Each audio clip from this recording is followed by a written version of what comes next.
online, covering the Treasure Coast. Get connected with the Get Up and Go show. And now here's your hosts, Evan and Bonnie.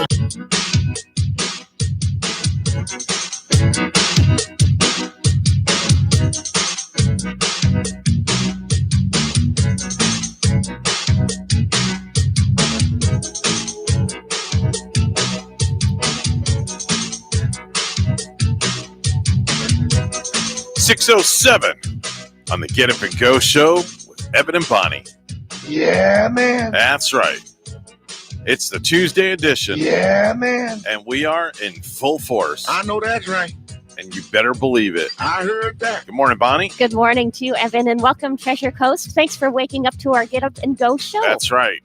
You always want to get up, and then you want to go. It's not a cold one to go, yeah, but you might want a cold one this morning because it sure is humid out. I don't know if I drink a cold one this early in the morning. I know I'm drinking a hot one like I usually do. I probably should switch it to a cold latte or something. It wouldn't do me good if I had a cold one. I know that's right. Yeah. It wouldn't definitely do you well if you had a cold either. That's right. Definitely. What does a cold have to do with a cold one?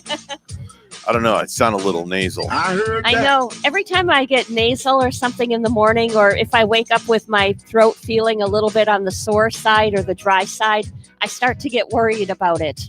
Welcome to the biggest little radio show on the face of the planet, on the biggest little radio station on the face of the planet, right here in beautiful Stuart, Florida, as Father Christian calls it. Stuart, Florida.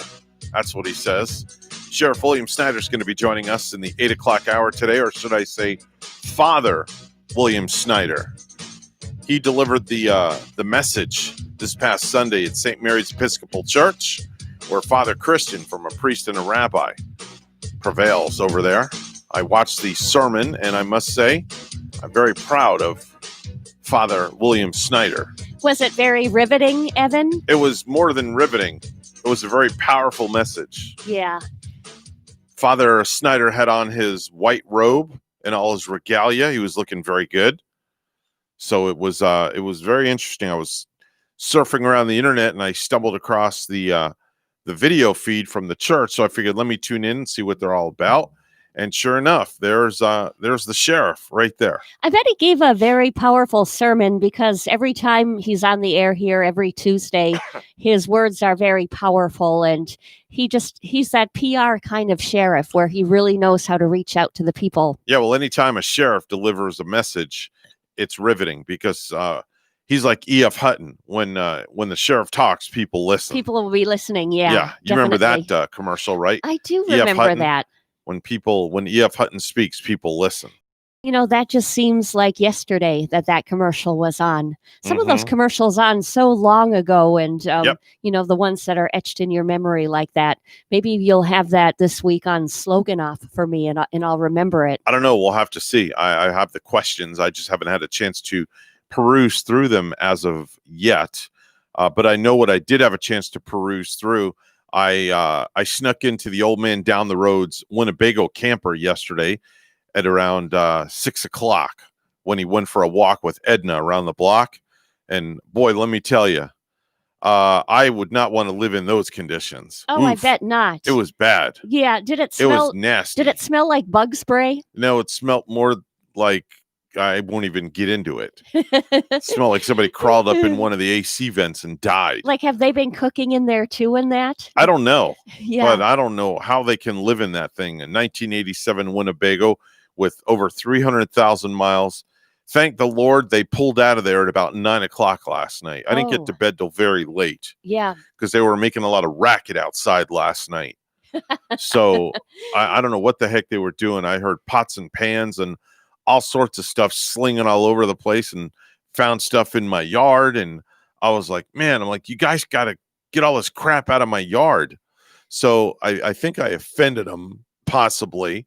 So about 9 o'clock, I heard the Winnebago crank up and they pulled out and haven't seen them since. Must have been very eyesore in your neighborhood. Like the neighbors were probably not liking that. No, I don't know. I mean, you know, you've been to my home before, so yeah, it would look kind of a little awkward when there's a 1987 Winnebago motorhome sitting in your front swale that's like faded brown and it's got the dark brown stripes with the big W going down the side for Winnebago. It's a good thing it didn't rain really, really heavy the last couple of days. That Winnebago might have been stuck there. I don't know if it would have sunk in the grass, but if it would have, I definitely would have called a tow truck to get it out. Yeah, that's right. Definitely wouldn't want that in my front yard. You would have been like carrying some sod in there too if they would get stuck and, just make a big mess of your swale down there. That's up to my landscaper. I let my landscaper do that. That's why I hire Maurice's Lawn Service to take care of my yard, and they do a 5-star job. They make sure that my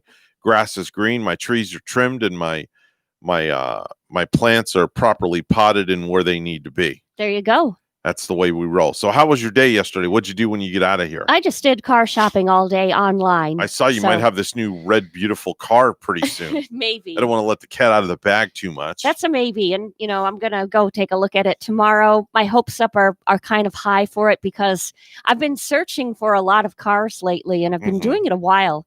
And actually, I brought the computer out last night to show Gary a different car that I was interesting up in Vero Beach. Now, tell me about that red car you were looking at. What kind of car was that? A Mitsubishi Eclipse. Oh, okay. All right. What year is it?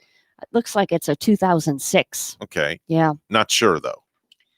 Any idea how many miles are on it? Yeah, I do. I don't want to disclose all of the information okay. and the goodies yet. All right. Okay.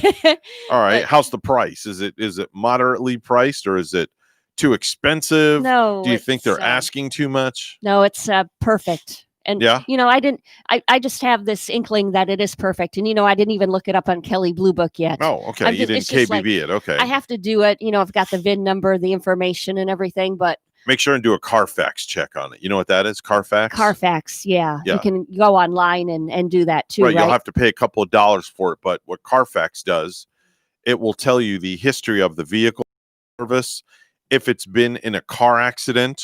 Oh, yeah. How many owners it's had. It'll literally give you the entire life story of that vehicle. Mm-hmm. And it's well worth the money. Yeah. Because this way, if it was in an accident or not, and if it wasn't an accident, oh, see you later. You don't want to buy it. This one from the picture, of course, pictures can be misleading. Yeah, don't judge a book by its cover. But by the looks of this car, it's just looks like it's like a nice little Florida car. It's a beautiful car. I seen the pictures that you posted on your Facebook page. Yeah, thanks. And it looks really nice. I saw the fire engine red. I can see you in that car because you're just a little firecracker. Oh, thanks. But the nice thing about it is it's nice and sporty, which, I like sports car look, and it's roomy enough to fit passengers in the back. And then those seats go down in the back where I can fit in like a massage table or anything for business, and to carry around. Now, do you have one of those massage tables that you take with you when you go do your massage? I do, and it's like a dinosaur by now. I've had it for like 5 years, this massage table already, and it's wooden. I fold it up, and it's very heavy. So it's time. And you carry that thing? Yeah, I by do. yourself? I do. It's time for me to get with the times, because they do have the thinner framed aluminum. You need to get one that's like on wheels, so you can roll it in like a gurney. You're right. Right, and then just tell somebody to lay down on my gurney. Yeah. I don't know if that'd sound too right, but and some of them are so aerodynamic, and just I could get something that's a little bit more compact and easy to put in the car. Yeah, I would say something like that's got wheels. You could wheel it in, you open it up, and then you get one of those memory foam mattresses. Oh my gosh. You can unroll right on it, and then you have your client plop down on the gurney, and they're all good to go. That's a great idea, Evan. Yeah, getting that memory foam. Right, memory foam. I like that idea. Because I know the one that you have. Yeah, it's got like a vinyl top. And it's not the most comfortable thing to lay on. You're right. And you have the wood legs that fold up like that, and they fold up like that. You're absolutely right. And then the whole right. table folds in half like a regular 6-foot table. It's got a handle you pick up, and that's how you carry it. Yep. It's like I've been to your house and I saw it. It is. It's exactly my table. Yep. That's exactly the one that I have in that vinyl, that brown vinyl, like you mentioned. Right. And it's got the little hole for the face cradle. Yeah, it does. Right. You so bet. People can like stick their face in the little hole, and they can, do whatever, make faces, or they can actually, another great thing that's cool for that little hole that you stick your face in is you can be on your phone while you're, you can surf the internet while you're getting your massage because Yeah. your arms are hanging off the side. So you just hold your phone underneath the table. You can look down through the hole Uh-huh. and you can conduct business while you're getting your massage. Some people have done that before, Mhm. yes. And just yesterday, I was doing a massage on a gentleman, and his phone rang right in 10 minutes into the massage, and so I just his phone. And I did a service on him called rapid tension relief. Rapid tension relief. Okay. Yeah, it's it's like a gun. It is a tool that we You use put a in gun massage. you put a gun to his back? You hold it like a gun, actually. Okay. And it has a revolving foam rubber tip, Okay. and it revolves at like many RPMs with Okay. 4 different levels of power. Okay. With the 4th level, of course, doing the biggest amount of RPMs at just warped speed. Really? Yeah, and then if you have like a tight, like this area, Evan, the behind your shoulder It's your area, trapezius muscle. that's it, right? See that? You think I knew about massage? And you do. You knew more. And you know about my table. You know the muscles, the Well, muscle I'm not groups. licensed or anything like that. But you take that rapid tension relief revolver and you just dig it right into the trapezius area, like Yeah. you mentioned, The traps, and it people call it. gets that knottage right out of there. I know that a lot of people work on their traps at the gym, and I've seen some people that have ridiculous traps that are like sticking out like way out, ridiculous looking traps. Oh yeah, there are some women. I've seen some women with monstrous traps too, and Mhm. those ladies and men are just in top physical shape, and they're Mhm. really working out. Now my daughter's got some traps, but she doesn't have monster traps. Oh yeah, Yeah. It's good. It's good to have some sort of trap, and Yeah. to keep up the condition. Yeah, the only kind particularly- of trap that I have is a mouse trap. Yeah, That's up in my attic. No, your traps look pretty solid. You have some solidness going there. No, there's no traps here at all. This is just all I- 60-year-old skin. I'm not really seeing flab. You don't appear flabby to me at all. You look like you're in pretty good shape there. Well, I could stand to lose a few. I mean, I can't go to the gym because that's just by choice, because I don't want to be around a lot of people. Even though I went to church on Sunday, I still don't want to. Yeah. I don't want to be in that atmosphere at the gym, because I think the gym is to catch the virus than at our church. That could be now, and Because everybody's touching all the machines, yeah. and you never know if somebody's going to wipe the machine off properly or not. That, and you got to wonder about the gyms that have a hot tub. Yeah. I don't know if I would be too keen about, I love the water and I would jump in a hot tub any day, but I don't know if I'd want to jump in a hot tub there with all of those sweaty people and all of the sweat pouring on their bodies and that right in that hot tub with me. Yeah. That doesn't sound the most sanitary. But Definitely so. anyway, when I exercise, I like to do it outside. And fortunately, like when I'm out running, I don't have to wear a mask. And my neighborhood, too, we have the workout equipment Mhm. that's only like a mile or 2 away from me. Right. So I can like get out of my house, go for a run there and go there and use the equipment and do my sit-ups and run home. And that's like really a good solid Now, workout. when you run, Bonnie, how many miles do you run a day? I'm running like 3 to 4 miles. Really? Yeah. Yeah. Wow. Yeah. That's amazing. It's okay. I should do more, but I'm not moving it. I'm not, getting in shape and doing it every single morning like I want to. So how many days a week would you say you run? 2 or 3. Yeah. Okay. Yeah.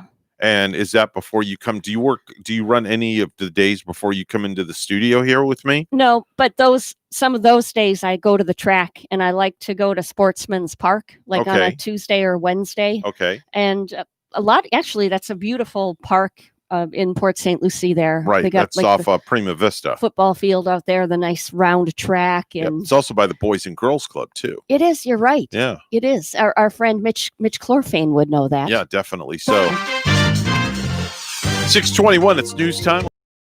Bonnie standing by this morning with the headlines. Good morning, Bonnie. Good morning, Evan. St. Lucie Public Schools has delayed the start of the school year by 2 weeks. The first day of school for students will be on August 24th. Superintendent E. Wayne Gent commented the additional 2 weeks gives time for the conditions in the county to improve and additional time for staff to finalize preparations for the school year. Our number one priority is to return to school safely. Florida's largest teachers union is pushing back against plans to reopen schools next month. The Florida Education Association joined teachers and parents in filing a suit against the governor and top education leaders to stop schools from reopening as coronavirus infections surge in the state. The lawsuit says requiring in-person instruction is a violation of the state constitution, and WPTV's Capitol reporter Forrest Saunders has this.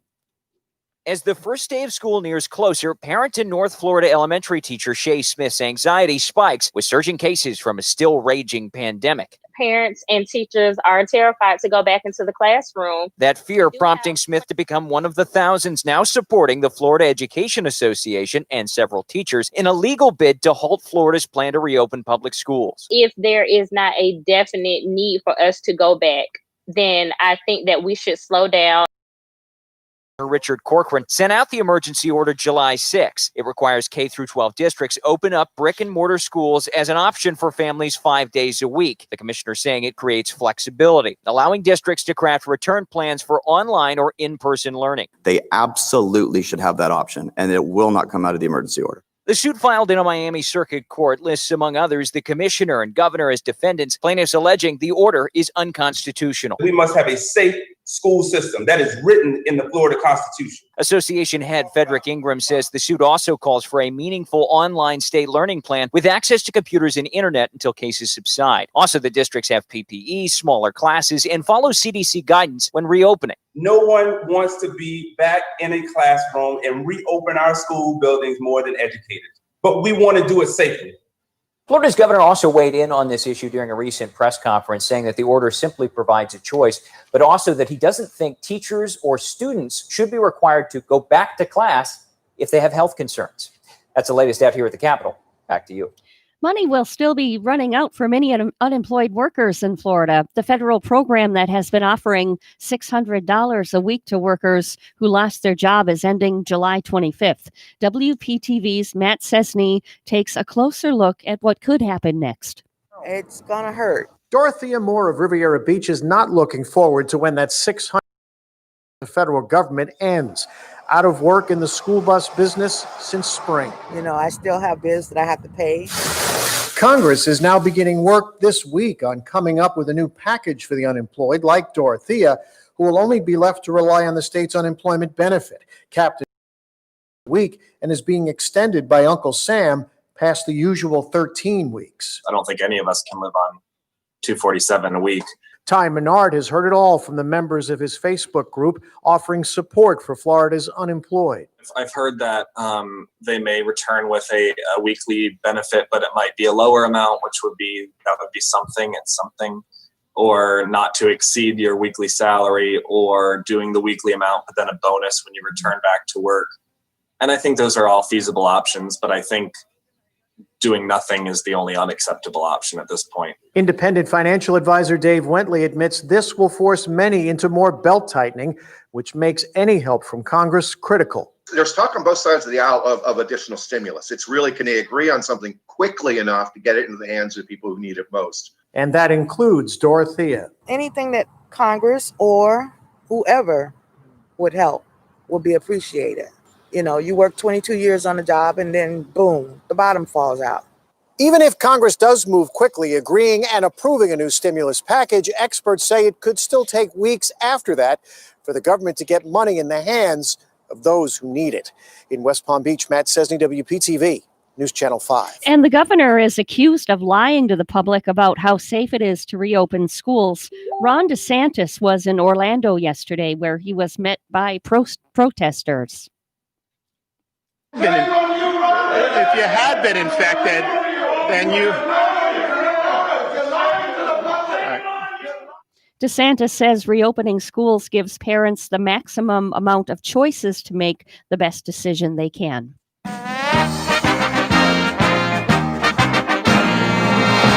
And the preseason spring training Major League Baseball scores from yesterday included a tie between the Philadelphia Phillies and New York Yankees, 2-2. It was the Washington Nationals beating Baltimore Orioles 4-2 yesterday. 11-7, the Cleveland Indians topping Pittsburgh Pirates.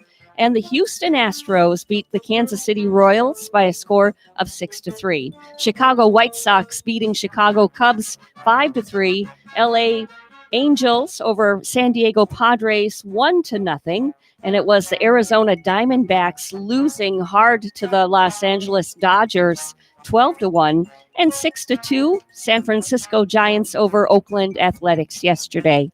News time at 6:27. Weather and traffic together next.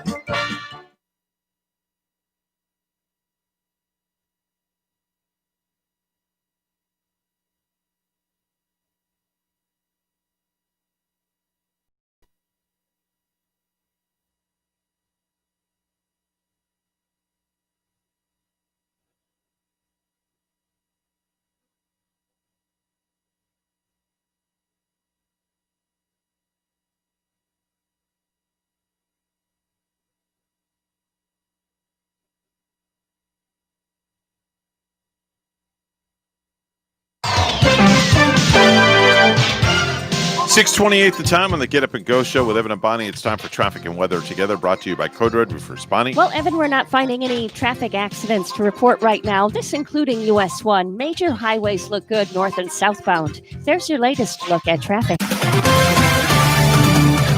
It's a warm one, too, 82 in Stewart, and here's our forecast at WPTV. Tropical moisture making way for a soggy morning commute. Scattered showers with heavy downpours possible for your morning drive. Temperatures starting off in the mid-70s.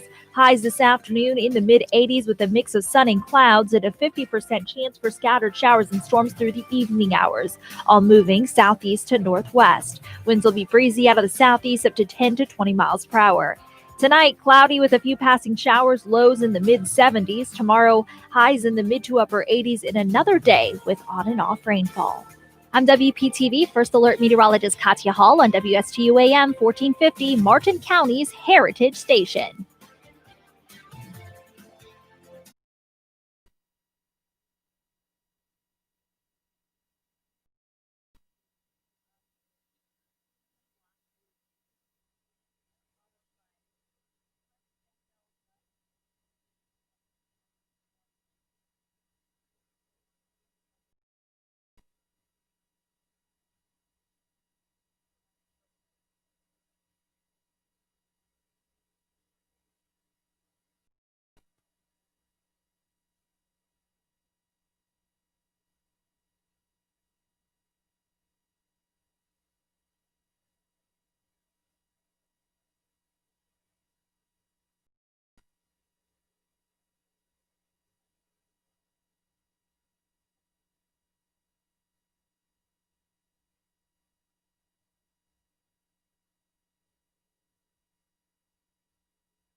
You're listening to the Get Up and Go Show with Evan and Bonnie on Martin County's Heritage Station, AM 1450 WSTU. Now let's get back to the program with Evan and Bonnie. Guess what time it is? Well, what time is it? Secret junk food time. Junk food. Look at all the junk food. Ooh, is that what they're serving for breakfast? Bring junk food. I don't eat junk food. It's National Junk Food Day. Have you ever considered not eating that for breakfast? No junk food. I'll never eat junk food again. Happy National Junk Food Day. Let's start the show. Oh, as the man said, let's start the show, but little does he know the show started. He's a little late. Yeah, a little bit late on that Just action. a tad bit. He's behind us, like way behind us completely. Tad bit late. Yes. If I sound a little stuffy this morning, that's because the allergies are acting up. I did not wear my Breathe Right strip, or shall I say, for those people that don't know what a Breathe Right strip is, it's a Band-Aid over the top of my nose. I thought there was something different about you. Yeah, I got a lot of text messages last week from people. Yeah? They were wondering and asking me, what did I do to my nose? Did my wife punch me? Why am I wearing a Band-Aid? Well, no, I'm not wearing a Band-Aid. Rachel didn't punch the heck out of me. Yeah. She didn't beat the snot out of me or nothing like that. Well, that's a good thing. No, it's just it's a Breathe Right strip is what it is. And it works pretty well for you, right? Yeah, it opens up the nostrils. It lifts up so it allows air to come in at night. That's pretty good. I should try that. I have one of those things at home called the neti pot. Oh, yeah, those are messy though. But, this one is a pretty cool one because it's like a really comfortable kind of neti pot. It has that but I don't nice felt tip on the end. I don't want nothing being poured down my nostril. You don't like that feeling? No, because then it goes down to your throat. Your nose Yeah. and your throat are connected. But it kind of clears your sinuses. And usually for me, if I do something like that in the morning, it'll work all day. I get soothed all day by it. I could not fathom sticking a tea kettle spout in my nose and then going and then inhaling, and then all of a sudden it Yeah. goes down to my throat. I'd be Yeah. gagging. You see, that doesn't bother me at all. No? Yeah. Actually, if I had to get tested for a corona, and get that swab up my nose, Yeah. I really wouldn't mind it. Really? I know. It's weird, but true. It's like I'd rather have that than get blood drawn or, than stick a needle in my arm any Really? day. You would rather be swabbed all Yeah. the way up to your brain cavity Yeah. than get blood drawn out of your arm. Yeah. I don't know. It's like Oh, heck no. It's a weird thing with me. Even if I have my choice too of like, say, going to the dentist to get a shot of Novocaine in my Mhm. mouth or the needle in my arm to draw blood, Right? the Novocaine in my mouth beats it any day. Really? Yeah. It's just like, I don't know, for some reason I can handle that more. And I'm not a Oh. fan of needles at all. And I hate it when I do have to get Novocaine. But when it comes between, in the mouth or the arm, definitely my mouth. It's weird. I just cringed. I Completely cringed. Completely cringed. See, when I had blood drawn, I had to look away, and Evan, I nearly passed out. I was freaking out. Yeah, I don't like getting needles in my arm either, but I've kind of gotten over that. I've gotten past that, so to speak. So I'm doing a little better with that now. Yeah, that's a good thing. And I wish I could get over it, when so much blood and Yeah. plasma is needed Yeah. during these times. Without a doubt. Let's go to viral videos. Yeah.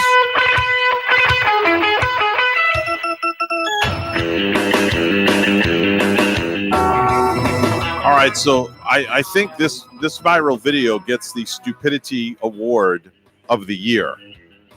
Okay, How definitely. stupid can it be? It's this sort of qualified for stupid news, but I mean, it's in the viral video section. that video yesterday when we saw those people out with the bear. And Oh no, this is even worse. Really? This is stupidity at its best. Does it involve a scary animal too? Yeah, we're going to go to Minnesota on this video. It's a viral video. It's a woman and her young kid climbed into a pit packed with alligators at the Safari North Wildlife Park in Bernard, Minnesota last weekend.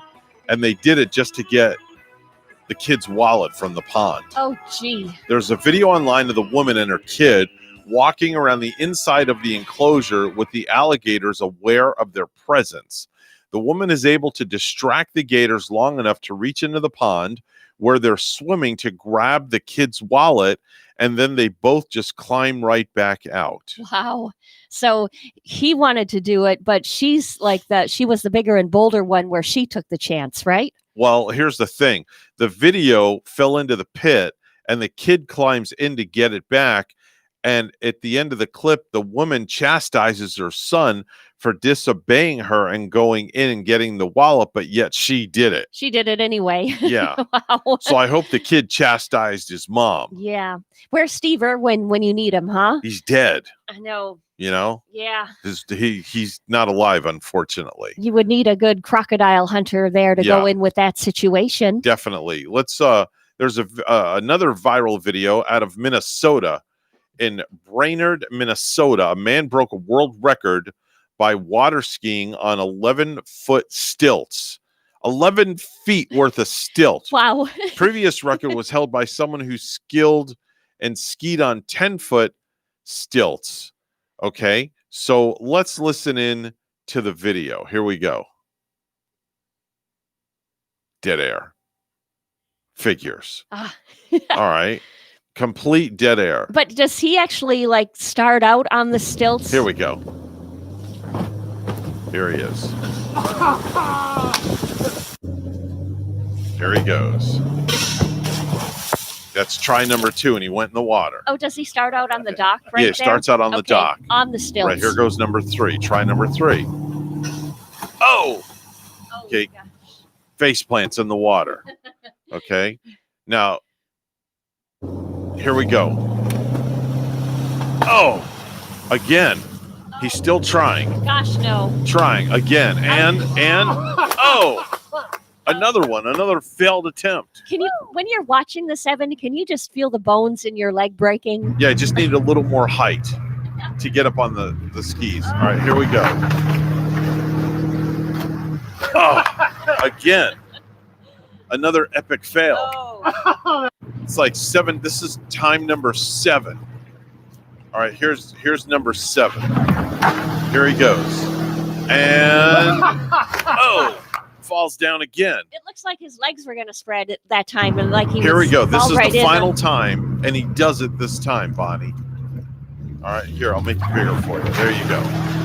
There he goes. And he's up, and he's up. Look at that. Is that crazy or what? You did a good job with that one. Yeah. He went a long way the last time he attempted that. Yep. And then the dismount. Bam. He goes right in the water. And that's how you ski on 11-foot stilts. It looks too dangerous for me. Every Yeah. time I saw him attempt that, I felt like I could feel my legs cracking. I was afraid he was going to break his legs. Yeah, that was pretty interesting. That's pretty gutsy. I have a friend in Port St. Lucie that has stilts, and it's pretty cool. I went over to their house for Halloween. Yeah. And, trick-or-treaters are coming, and the dad walks out on these huge stilts. He's like really tall, and he had like this big scary mask on. Kind of a fun. I hang out with fun people, Evan. Yeah, I would say so. I would not want to be at that house. There's a TikTok video of a woman freaking out when she discovers that her daughter just pranked her by wearing the same outfit in her school photos 4 straight years in a row. Oh, 4 years in a row wears the same shirt. Let's listen in. I'm putting your photo album together, and I'm a few years behind. Why do you have the same outfit on? Did you do that for 4 years? And I didn't know? Oh my gosh. Beside herself. She's completely beside herself. She didn't even figure it out. No. Where's the last picture? Oh my gosh. She could not figure it out Has at all. she not seen her other school pictures? I mean, 4 years in a row. This lady like in the closet or in the dark or something? I don't know, but she needs to come out of the closet. Well, at least the outfit the girl was wearing, the young girl was wearing was Black pretty and white nice. stripes. You would think 4 years in a row, same flipping shirt, black and white striped shirt. Oh, good gosh. I remember Right? I remember going to school when I was a girl, and they were taking Wait a minute, stop. Yeah. Do you realize what you just said? I remember going to school when I was a girl. Yeah, when You're still a girl. No, I'm not. Yes, you are. I'm a woman now. Okay, well, you're a grown woman, but you're still a girl. Okay. There's a girl and a boy. Yeah. Same thing. Yeah. All Okay, right. so when like- you were younger. When I was younger, There we young go. lady. But they had this picture day at school where Right. we were making these cool kind of things on a wooden frame, Evan, Mhm. where we even like glazed the wooden frame and we would take it home for mom. Okay. And silly me, what a tomboy of a little girl. I didn't even think anything about it that day, and I went to school with my hair a complete mess. No.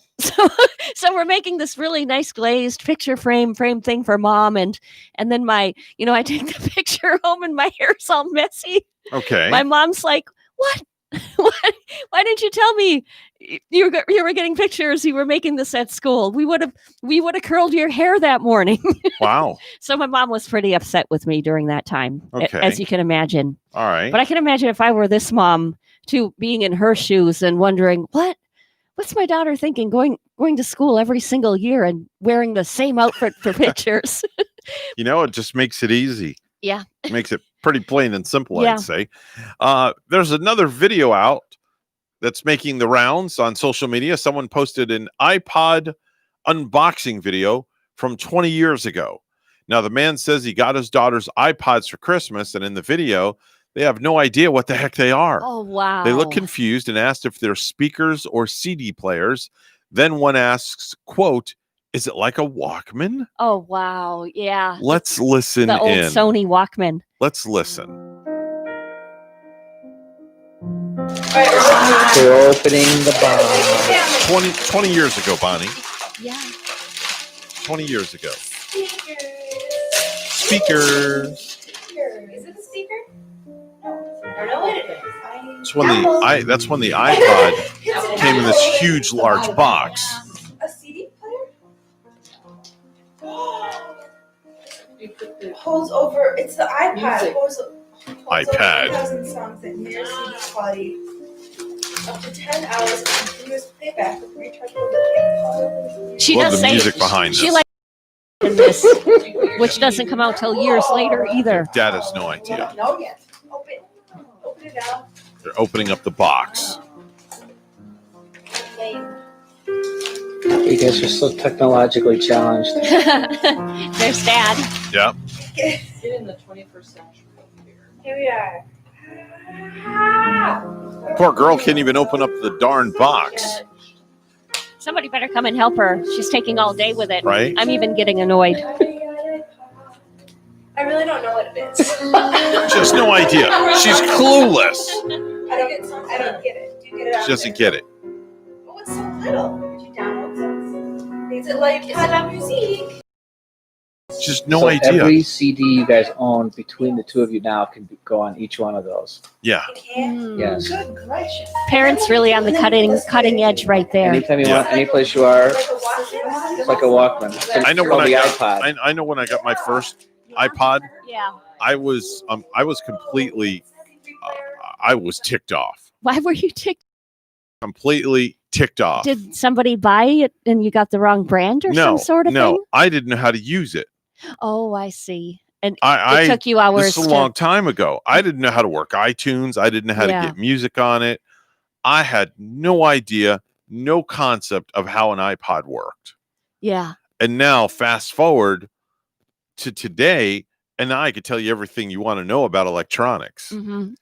Amazing how electronics have really come forward. Those little girls, their parents were truly on the cutting edge. They were probably like the first little girls in their state to even get an iPod. Yeah, I mean that was definitely they had no idea what was going on. Do you remember like your parents getting you something technically like We didn't really have- cool? Or We didn't have stuff like that back in the day. I think my favorite one would have been the Atari when You my have to parents remember, I got grew the up in the Atari. black and white television era. Oh, that's right, you did. I grew up in the 60s. Yeah, Atari was even after you, so probably like Yeah. the time I was getting my Atari. I had an You were Atari. in your 20s. Or Well, I something. had an Atari. Yeah. Yeah, I had one of those Ataris with the joystick. It was a brown and black controller box that you snapped the game into. Yeah. I remember it very, very well. There was Space Invaders, and Yeah. I had Pac-Man in that Frogger. game. Frogger Frogger and was another one. Missile Command came with Yeah. it, which Phil, was can, really Phil can cool. tell you all about those things. I know. I bet he has way too much time on his hands if No, he he plays doesn't. them. He doesn't but, have but too not much time anymore. on his hands anymore. Not Now anymore. with his new job. Yeah. And we'll hopefully we'll check in with him maybe a little later on this morning. Hopefully he'll call the program That and would be nice. give us an idea what the heck he's doing. 6:46 on the Get Up and Go show with Evan and Bonnie. It's time for news. Let's head over to the news desk once again where Bonnie is standing by. Good morning, Bonnie. Good morning to you, Evan. St. Lucie Public Schools has delayed the start of the school year by 2 weeks. The first day of school for students will be on August 24th. Superintendent E. Wayne Gent commented, the additional 2 weeks gives time for the conditions in the county to improve and additional time for staff to finalize preparations for the school year. Our number one priority is to return to school safely. Florida's largest teachers union is pushing back against plans to reopen schools next month. The Florida Education Association joined teachers and parents in filing a suit against the governor and top education leaders to stop schools from reopening as coronavirus infections surge in the state. The lawsuit says requiring in-person instruction is a violation of the state constitution. WPTV's Capitol reporter Forrest Saunders has the story. As the first day of school nears closer, parent and North Florida elementary teacher Shay Smith's anxiety spikes with surging cases from a still raging pandemic. Parents and teachers are terrified to go back into the classroom. That fear prompting Smith to become one of the thousands now supporting the Florida Education Association and several teachers in a legal bid to halt Florida's plan to reopen public schools. If there is not a definite need for us to go back, then I think that we should slow down. The state's education Richard Corcoran sent out the emergency order July 6. It requires K through 12 districts open up brick and mortar schools as an option for families 5 days a week. The commissioner saying it creates flexibility, allowing districts to craft return plans for online or in-person learning. They absolutely should have that option, and it will not come out of the emergency order. The suit filed in a Miami Circuit Court lists, among others, the commissioner and governor as defendants, plaintiffs alleging the order is unconstitutional. We must have a safe school system that is written in the Florida Constitution. Association head Frederick Ingram says the suit also calls for a meaningful online state learning plan with access to computers and internet until cases subside. Also, the districts have PPE, smaller classes, and follow CDC guidance when reopening. No one wants to be back in a classroom and reopen our school buildings more than educated, but we want to do it safely. Florida's governor also weighed in on this issue during a recent press conference, saying that the order simply provides a choice, but also that he doesn't think teachers or students should be required to go back to class if they have health concerns. That's the latest out here at the Capitol. Back to you. Floridians who have survived the coronavirus are being asked to roll up their sleeves. Donate your plasma. It's very, very important. You can make a difference in people's health and in their lives. At One Blood offices in Orlando, Governor Ron DeSantis urged people to donate the plasma that can be used to treat COVID-19 patients. The convalescent plasma therapy has proven very effective for patients who are experiencing the most severe symptoms. And finally, a Treasure Coast law firm announced Monday they're taking action against the state after bars were shut down last month following a spike in coronavirus cases. The law offices of Travis R. Walker, whose principal office is in Stewart, said they would represent bars in a class action lawsuit against Florida.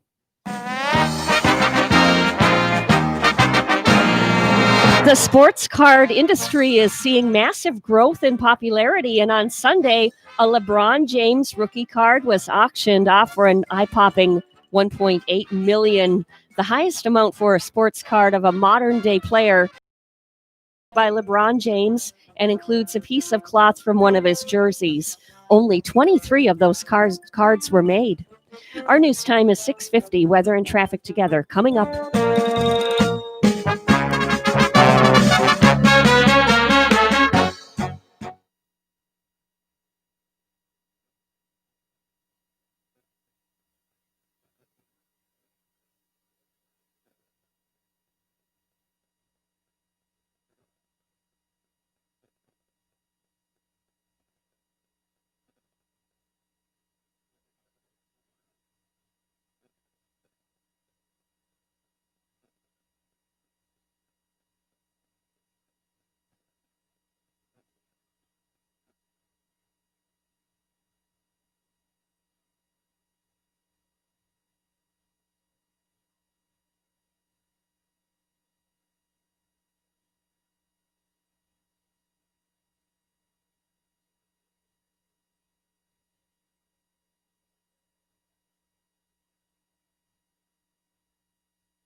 6:52 on the Get Up and Go show with Evan and Bonnie on Tuesday morning. It's time for traffic and weather together.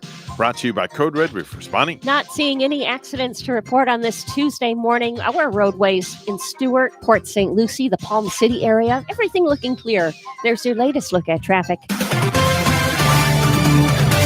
And it's 82 in Port St. Lucie. Here's our forecast at WPTV.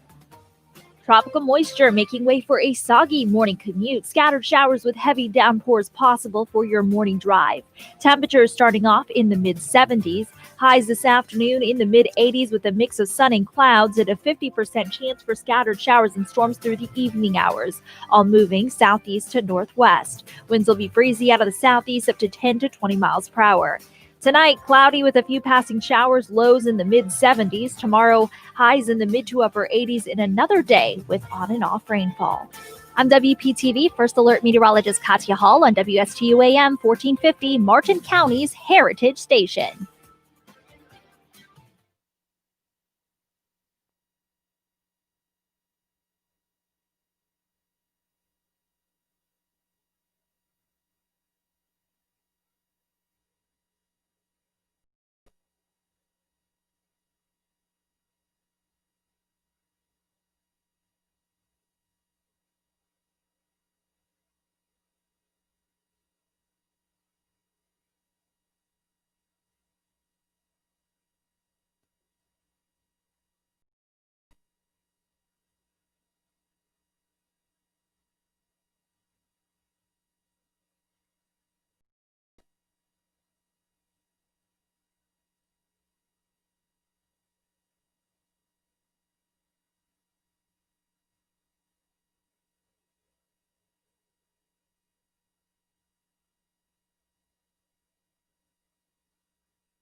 The Get Up and Go Show would love to hear from you live on the air. Give us a call at any time. Now let's get back to the program. Here's Evan and Bonnie. 6:57, the Get Up and Go show with Evan and Bonnie. Coming up on the 7 o'clock hour here in just a few short moments. In the meantime, a couple of did you know facts.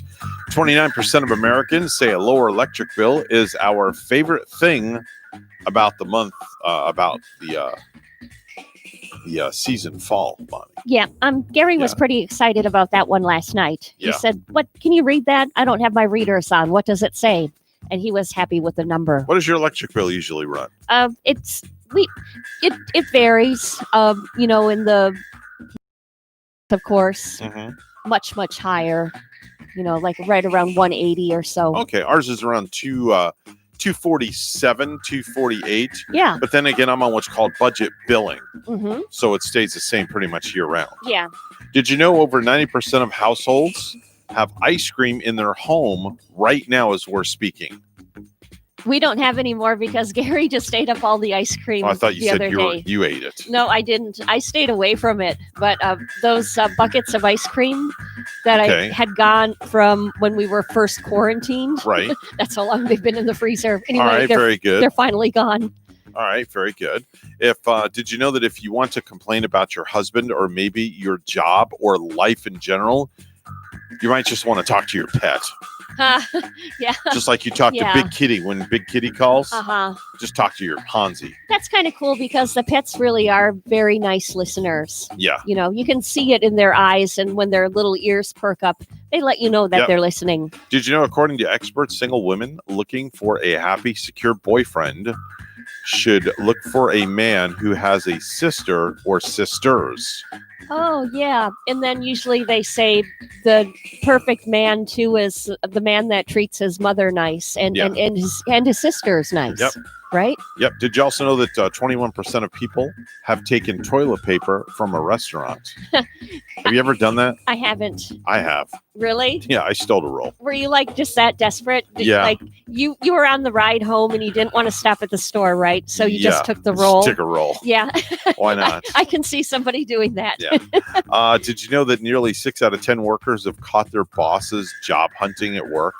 Oh, really? Yeah. Whoa. Yeah. And then I wonder how many of those workers kept quiet Right. about it. Shh, keep a secret. Yeah. Did you also know that before they are 5 years old, more than 75% of kids get an ear infection? Oh, isn't That's that very sad? common in kids. Yeah. It's not sad. It's just very common. Yeah, I used to get them, and I would have to get like that stuff put in my ears when I was little, and Yeah. go to the Gavin hospital was, for it. Gavin, Even Gavin was very prone to ear infection. was he too? Yeah. Yeah. Yeah. Did you know the average American is exposed to over 270 commercials every single day? Every single day. Wow. 270 commercials. Uh-huh. We're WSTU Stewart. We're Martin County's Heritage Station. The news is coming up next. Don't go anywhere. Hour number 2 of the Get Up and Go show right around the corner.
On air, online, covering the Treasure Coast. Get connected.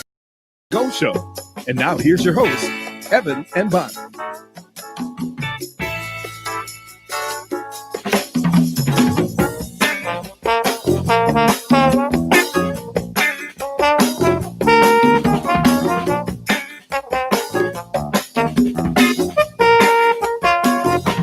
.707 on the Get Up and Go Show. Yeah, man. That's right. 7:07 is the time. We are the biggest little radio show on the planet. I know that's right. And you know what? We've got tens of thousands of people listening to us. I heard that. I know. So you better believe it. Evan, and it's so weird. I'm looking down at my Facebook right now, and it's so weird bringing up the WSTU morning show and kind of seeing myself in real time a few minutes ago. Yeah. Or it's hard to explain. Yeah, you're on a delay. But it's kind of freaky. It's about a 10 or 15 second delay. Yeah. So if you wave your arms, then 10 or 15 seconds later, you're going to see you're waving your arms. Yeah, there you go. Try that. You can wave back to us if you want. Well, or if you want to call us, 772-220-9788. We're a very friendly radio program, so you're more than welcome to dial us up. I didn't see me wave my arms yet on here. You didn't? This must be really behind. Oh, Wow. there it finally happened. There you go. See? Like 5 minutes ago. Yeah. That's so strange. That's the delay. It's the wonders of the internet. Yeah. I don't want to watch that. It's just like, it's tripping me out, man. Really? Like you feel like you're on some kind of hallucinogenic drug or something? Yeah, it is. It's making me kind of feel that way. Okay. And Well, I don't like to feel that way. I know something else that's not going to trip you out. Happy birthday. Happy birthday. It's time for birthdays, anniversaries, and back in the day. And I know my wife is probably saying right about now, all right, just get it over with and say it. Or she's probably saying, here we go again. She's probably getting really excited because truly it's just in a couple of days. 2 days away. Oh, right. If she's listening, maybe she'll call me. Will she take a day off of work for the occasion? No, she just had a week off, for God's sakes. Come on, you want her to lose her job? No. Oh, heavens, no. Rachel, if you're listening, call in, okay? Yeah. Please. I'm begging you, call in. Mm-hmm. Because I'm going to call you so early on your birthday. Oh, yeah. Oh, boy. She'll be loving you that I'm going to day. make sure when I get up at 3 a.m. to turn the ringer on her phone. Yeah. And make sure that it's really loud. And I'm going to change her ringtone Uh-huh. to happy birthday. Oh, that's perfect. Yeah. Yeah. What a nice way to wake up on your birthday. To have that. I don't know if she wants me doing that, though. Could be sleeping on the couch the next morning. Maybe so. Robin Williams celebrating a birthday in the heavens. They put that birthday first in the birthday list. Usually the birthdays in the heavens go like at the end of the list. Oh, but yeah. for some reason, they stuck that at the top of the list. Yeah, Robin Williams, 1951 to 2014, right? Yeah, exactly. Yeah. Guarantee I feel the vibe. This is the wife call. Good morning. Hi, I will change the passcode on my phone. Oh, there we go. See, I knew it. See, here we go. It's already starting. Yeah. It's already starting. Hi, Rachel. How awake do you feel? I mean, I've had a cup of coffee, but I will change the passcode on my phone so he doesn't know what it is, so he can't change my ringer. He can't do anything. I'll hide my phone. That's all right. You have facial recognition, so when you're sleeping, I'll just hold it up to your face while you're sleeping, and it'll open up for me. I knew Evan would find a way to figure that one out. And I have friends in law enforcement that can code also. Yeah. Not if he can't find my phone. Oh, boy. Oh. Well, you can't put it in any of the safes because I know all the combinations to all the safes. He knows you're just going to put it underneath your pillow while you're sleeping. I'll find that damn thing. I'll find it. I hate it when my phone goes missing, and especially when my battery's low or not charged. And then I'll be like, Gary, call my phone. See, if I misplace my phone in the house, I just simply do one of these things.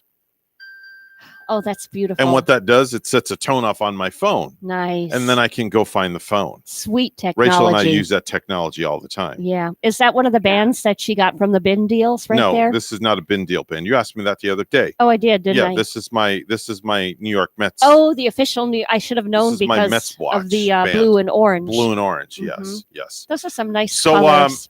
my darling dear, the love of my life for over 20 years. Yes. Oh, I didn't mean to answer. Not you. No, you're not Megan, Bonnie. I'll just hang out over here. No. Yeah. Rachel. Evan. What would you like for your birthday? Let's just get this right out in front of everybody. I don't know. Tell me what you want. Tell me what you want, what you really, really want. And I'm not one of the Spice Boys. Was there a Spice Boy in the group? No. Oh, they didn't No. have a boy. That's politically incorrect. Well, I'm gonna said write that to because I'm them. a male. Yeah. All right. So what would you like for your birthday? I'm going to cook you steak dinner. Is that okay? That's fine. Okay. With a baked potato, Broccoli and cheese. broccoli and cheese for extra sour cream and butter for the baked Ooh, potato. Yeah. Yeah. Okay. And sweet Okay. tea. Okay. I'll buy you a gallon of sweet tea and put a bow on it. I How's love that? the raspberry sweet tea. She likes Oh, that also. yeah. I think No, I she don't. does. No, I'm sorry. She has this Propel special water that she likes. The Propel is perfect. Yeah. Yeah. But I'll get her a gallon of sweet tea and put a bow on it. Propel has 0 calories, doesn't Yes, it? it does. I'll just take your credit card and go to officedepot.com. Oh, she has a plan. Oh, crap. You got a plan. All right. You want the pens? Is that what you want? You want those pens for your birthday? Now, if I were Evan, I would feel better about you going to the Home Depot. I don't care what you get from the office, but get something pretty for the home. Right, Evan? No, she doesn't want stuff from Home Depot. No, she wants something from Office Depot. I see. So do you want those pens for your birthday? Yeah, I do. All right. So when you get home today, I'll give you my credit card and you can buy your pens. I mean, I'll even pay the $12 shipping charge for stinking pens. God, birthdays only come once. I love her laugh. They're going to be a very cute She has laugh. a devious laugh. It's cute. Trust though. me. Trust me. It's a very devious laugh. Yeah. You don't want to hear that laugh when you're the kids in the room and she's the teacher. Oh no. They know that it's all over when Uh-oh. she's got that devious laugh going. Uh-oh. Yeah. She got something up her sleeve. All right. All right. I'll let you run and I'll talk to you later. I love you. And we'll get those Love pens you. ordered for your birthday. Love you. Gotcha. All right. Bye-bye. All right. There you go. Oh, I want to All say right. happy birthday too to a good friend of mine, William, out Oh. in St. Lucie West. Okay. Oh, I forgot to say happy 45th birthday to Rachel. 45th. Yeah. yes. 45 coming in 2 days. Oh. Less than 24 hours Yeah. or less than 48 hours. She'll have some shiny new Wow. pens. Yeah. She'll have some. I don't know if I could get them here in time. Are you going to 2 surprise days her shipping. with? That's going to cost me some money. You going to like surprise her with anything else? I mean, I would do something else. I don't know. Like a surprise. And If she has them in her basket, which she probably already does, because I can simply. Oh, you know what I have the ability to do? Let me see here. Evan's main MacBook. you can just give her some of these. No, we're not giving her. No, we're not giving her back her pens, Bonnie. No, I mean, there's enough of him here. no. All right, so here we go. I'm. See, I can get into her computer right from here where I'm sitting. Okay, so right now I'm in her computer remotely, and I'm surprised that she doesn't have Office Depot up here as a tab. And they're in her basket. Wow, I'm shocked. I am completely shocked that she does not have those in her basket. Well, maybe she goes to the other one. What's the other office supply town? Wow. The name no, of it. no, you can't buy these pens anywhere except for Office Depot. Oh, I see. Yeah. Okay. Yeah, so she wants these pens. They must be some real good quality. Yeah, let me get out of her machine. Okay, so I got out of her machine. I can log into all the machines that I have access to. Mhm. All And right. the pens will come just in time for her to, do the report cards when All right. that's up and coming, right? All right, so she just told me they're at officedepot.com and they're in her basket. So I'm going to go back into her machine. Lovely. Okay, see, we're doing this like real time. Okay, so let's see here. OFF. Okay. Office. Oh, that's offer up. Why is that? ICE Office Depot. Okay. So let's see if they're in her basket. Okay. Basket. Okay, we're clicking basket. And oh my God. Okay. All right. So delivery. I would assume these are the ones that she wants. They're all in here. There's 3 different kinds. So there's one of each. It's $19 and change, $11 for shipping. Yeah, yeah. Next business It day sounds like quite a bit delivery. for pens, but it's a special day, so I would just roll out that dough, Evan. Yeah, and- sure, Bonnie. Why not? It's not your money. Okay, what do you care? All right, let me log into the PayPal account I don't remotely. know. I just like spending the money for you. All right. Thanks. You can spend my money all you want. Let's see if this is going to work, if I can pull this off. Nothing like shopping live on the radio. Yeah, right. All right, let's see if it works. All right, here we go. We're remotely in. No, I'm going to never save it on her computer because she'll have access to all my information. Then she'll drain my bank account. All right, so let's take it out of that account right there. And we'll hit continue and agree and continue. Okay, so nothing like buying pens on the radio for your wife for her birthday. So do they come in like all different cool kind of colors? Like charcoal and purple. I'm not sure. I didn't see the shipping charge. Yeah. Well, I didn't see the delivery. Estimated delivery, July the 23rd. Gee, that's amazing. They'll be here on her birthday. See, that's perfect. Place order, and bam. She'll probably her pens have been officially ordered for her birthday. have before you even get home, Evan. Okay. She'll have the pen in hand. All right.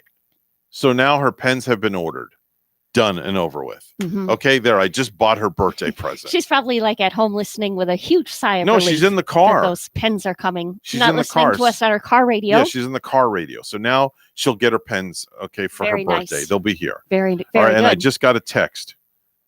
All right, and she's got, look at that, smiley face and everything. All right, very good. Yep. So it's all ordered. Got hearts coming now. And she's a happy camper. Cake, I hope, and some ice cream. Well, I don't know what's happening. I'm not sure what we're All doing right. yet. I don't know what's going on. Anyway, let's get back to birthdays, anniversaries.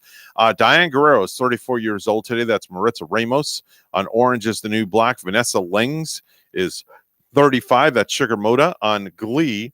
Josh Hartnett. Oh, whatever happened to Josh Hartnett? He's 42. That's Ethan on Penny Dreadful. And he also was in the war movie Pearl Harbor, and Yep. I miss him. I wonder where he went, but he hasn't been doing any movies lately. Okay. Allie Landry is 47 years old today. That's Miss USA 1996. She also kicked Mario Lopez to the curb just 2 weeks into their marriage after she found out he had cheated on her at his bachelor party Oh, Mario. the night before the wedding. Oh, Mario! Wow. Wow! It was those dimples that made it happen. No girl can resist Dang. the dimples of Mario. Joan Lovitz, 63 years old today. That's the comedic genius. Oh yeah, John Lovitz, right? Kenneth Starr, 74. That's number one on Billy Clinton's Christmas card list. Celebrating birthdays in the heavens. Janet Reno, first woman to serve as Attorney General.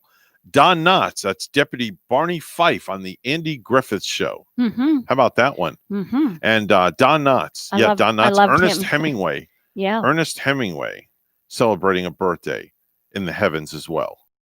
Way Yes. too. Mhm. Have you Yep. ever been down here to Jensen Beach and gone to the Ernest Hemingway lookalike contest? No, I've seen it down in Key West before. Yeah. Yep. The guy I talk about, my friend Matt in town, Jammin' Jensen Matt. Yep. He would put it on every year, and I would help co-host with him up on stage for it. And he won here, and then he would go down to Key West every single year and try in that grand competition. And then finally, one year he finally made it and won down there too. Wow. Unfortunately, 21 years ago today in 1999, Navy divers found the bodies of shirtless rollerblader and amateur pilot John F. Kennedy Jr., Yeah, how his wife sad. Carolyn, and sister-in-law Lauren Bissett in the wreckage of John John's plane in the Atlantic Ocean off Martha's Vineyard. What year was that? 1998? 1999. 99 it Yeah, was? 1999, and I'll never forget that stunning image of little John saluting his father's casket back in the 60s. We just watched a story on the Kennedys on I think it was Netflix. They had a big series on the Kennedys, and when they show that image that you just mentioned, Mhm. it still brings tears to your eyes. Yeah, when definitely. you're seeing that. And with the plane crash too in 1999. Boy, I'm losing my voice. Bonnie, you got a frog in your throat. Come Just on. remember it like it was yesterday. And Come on. the sad thing too of John Jr. in the crash, and his wife to be, and the lady's sister even perishing in that crash that day. Yeah, that was a sad very, day. very sad day.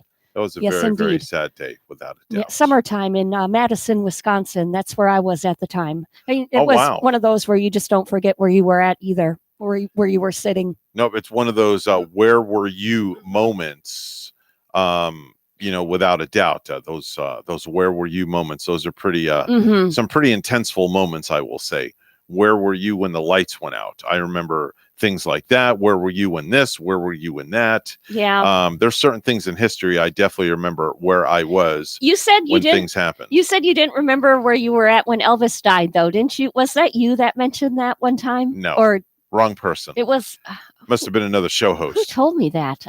I don't remember. I know Yeah. where I was when 9/11 happened. I will tell you that much. Yeah, and the OJ chase with the Bronco. I know exactly where I was when that happened also. Bronco's coming back too. I know. Isn't it? I know. Did you see the new ones being advertised yet? Yes, they're very nice. They're very sexy looking, but I not for me. know. I'm wondering now, should I get that Mitsubishi, or did I pronounce that right? Mitsubishi. Mitsubishi. Why, Yeah. why should I get a Mitsubishi when I can't even pronounce the thing? Mitsubishi. Yeah. It's time for the news right now from the Mitsubishi News.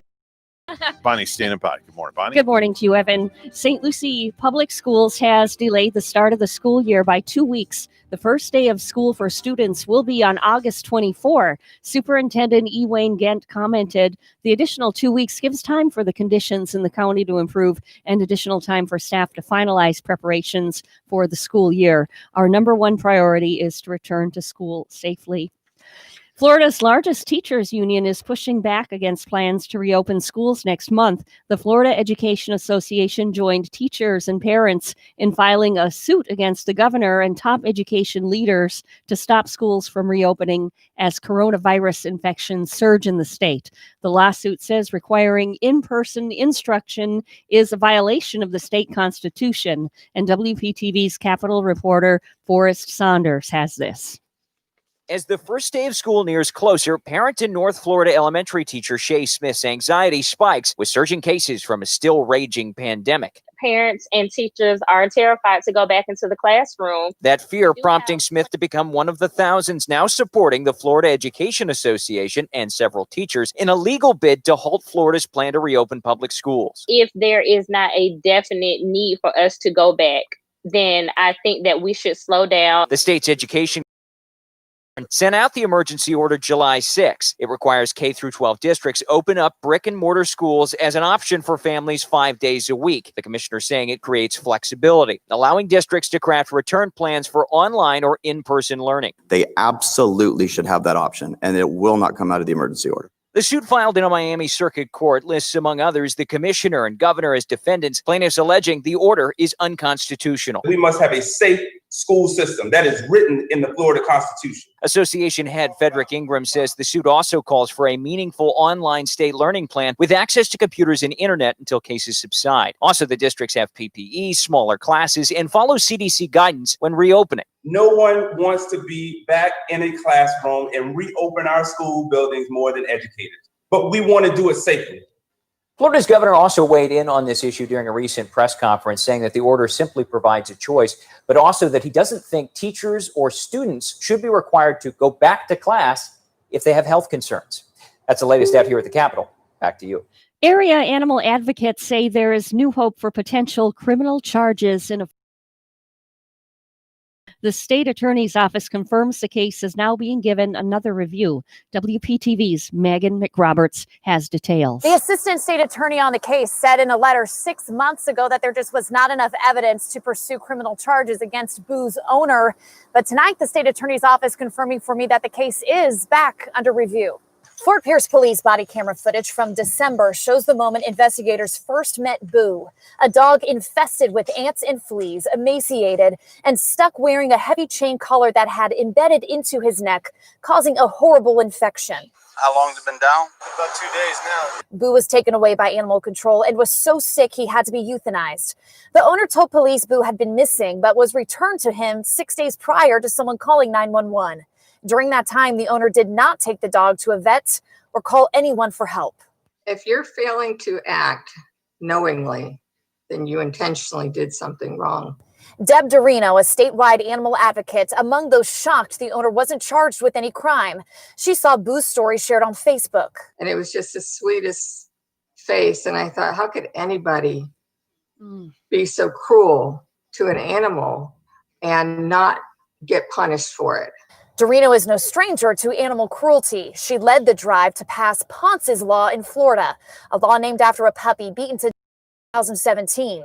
Ponce's Law gives the courts more power to impose stricter animal cruelty punishments and keep abusers from owning animals again.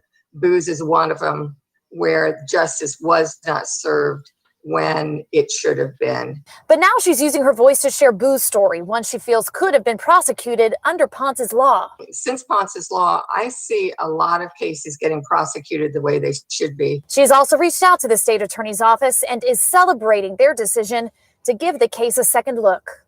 Now, Boo's owner was fined and given civil animal cruelty citations. We have also reached out to the state attorney's office for more information about exactly what prompted this new review. We're still waiting to hear back. Reporting in Fort Pierce tonight, I'm Megan McRoberts. Back to you. And we'll take a look at sports. A little rundown of baseball preseason spring training scores. Major League from yesterday. Philadelphia Phillies and New York Yankees in a tie, 2-2. Washington Nationals over Baltimore Orioles 4-2 yesterday. Cleveland Indians beating the Pittsburgh Pirates by a score of 11-7, and it was 6-3. Houston Astros beating the Kansas City Royals. 2 yesterday. Chicago White Sox beat the Chicago Cubs 5-3. 1-0. LA Angels over San Diego Padres. The Arizona Diamondbacks falling to Los Angeles Dodgers 12-1, and the San Francisco Giants beating the Oakland Athletics 6-2. News time at 7:28. Weather and traffic together are next.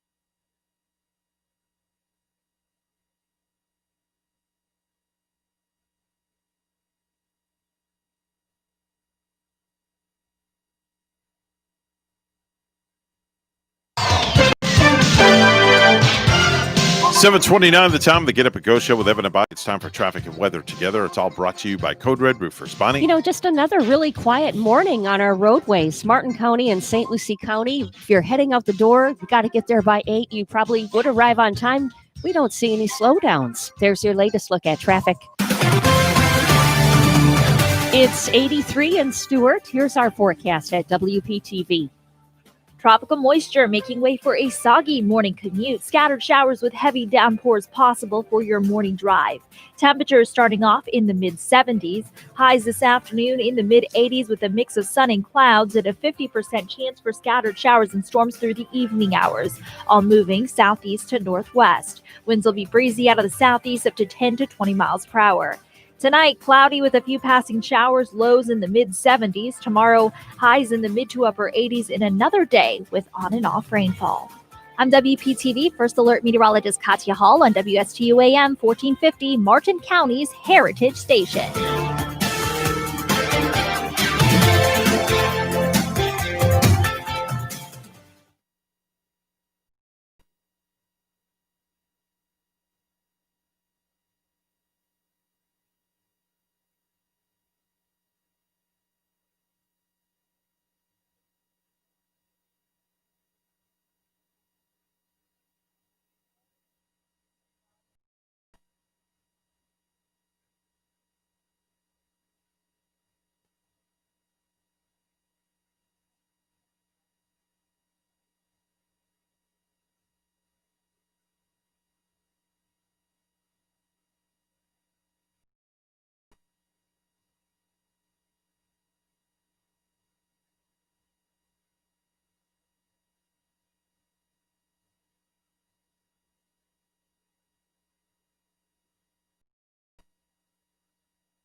If you have a suggestion for the show, we would love to hear from you. Send us an email to WSTUmorningshow@gmail.com. Now let's get back to the show. Here's Evan and Bonnie. Hey, Alexa. It's just been you and me during the pandemic. You and me. And your computer. Would you like me to share your creepy and perverse searches with everyone in your family? No, that's okay. I was thinking maybe you could talk dirty to me. Dirt is a substance, such as mud or dust, that soils someone or something. That's not exactly what I had in mind. I know what you're thinking, but I'm not that kind of girl. But I was thinking... Why don't you think about having a real conversation with an actual human? Or is that too hard for you to imagine, Mr. Pornhub? Never mind. Never mind is a phrase used especially in negative contexts, denoting less than likely. Alexa, stop. Don't ever proposition me again, you disgusting little man. Note to self, Bonnie. Note to self. Never get into an argument with Alexa because Alexa will always win. Don't worry, I don't want to. You don't want to. And now it's time for Stupid News, It's so stupid and awesome. where we ask the important questions. Are some people too stupid to live? Why are people so stupid? Are you effing stupid? It's time for the Tuesday edition of Stupid News. We scour the globe for some of the stupidest headlines. Sometimes we find them in our own backyard. Yeah, some people doing some stupid things right here even. Yeah. that Hard was to yesterday. believe. We had like 3 places in the Yeah. area yesterday. It was all local. Uh-huh. Crazy. It was running rampant. Yeah. Let's go to Kentucky, where George lives. After breaking into a Kentucky home, a naked man explained to police that he had used mushrooms beside Jesus and that they were playing a virtual reality game together. That's what he told the police. He told the police what now? I didn't really Okay. understand All that. right. A naked man explained to police that he had used mushrooms alongside Jesus and that they were playing a virtual game together. Oh, okay. So So after he broke into the house. so he claims Police apprehended him. He told the police. he's claiming he used magic mushrooms and that Jesus was there as having he the was shrooms with him. Yeah, and he was playing a video game with Jesus. Oh man, imagine that. One of the game was called God's Country. Could you I would like to see the picture on the officers' faces, right? I wouldn't. Could only imagine where the cross was hanging from. Mm. Think about that one Yeah. for 5 minutes. Let's go to Fort Lickerdale. You know where that is, right? Down south. About 60 miles. Yeah. Where a runaway kangaroo hopping around the streets of Fort Lauderdale is now in a strange new habitat. It's the inside of a jail cell. Oh. Here's the deal. Cops captured the misplaced kangaroo Thursday after getting tons of calls about the wild animal roaming on some neighborhood streets in Fort Lickerdale. Yes, even in Florida, that's a very strange sight. As you can see, the kangaroo, whose name is naturally Jack. Kangaroo Jack. Yeah, Kangaroo Jack. I love that. Ended up behind bars in a stall at the Mounted Police Headquarters, a barn normally reserved for equine officers. Oh boy. It took a lot of manpower to get Jack in custody. Yeah, I bet they can get pretty strong, the kangaroos. Wouldn't you Several think? police units were needed to surround and pen in the kangaroo. They can kick you too. Who was eventually introduced to the back of a squad car. Oh my. Jack's owner, name is Anthony Macias, says the animal is 2 years old and means no harm at all. Police say that Jack the kangaroo won't be returned to its owner because Fort Lauderdale is not zoned for kangaroos. Instead, Jack is being turned over to the South Florida Wildlife Center. Still beats the heck out of going to kangaroo court. Oh! You know, maybe Vanilla Ice could come and adopt that kangaroo because, you know, when I first moved down here back a while there was a kangaroo and a goat. I think it was, a goat and a kangaroo, and they were walking on the side of the interstate. And that kangaroo was hopping right along, following the goat. You saw a goat and a kangaroo on an interstate. Well, Are you serious? I didn't see it, but people saw it, people witnessed it, and it just so happened that Vanilla Ice, his grandparents are down here. Okay. And the goat and kangaroo left the farm. Okay. So they were related to Ice. All right. We have a phone caller right now. Good morning. You're on the air with Evan and Bonnie. Who's this?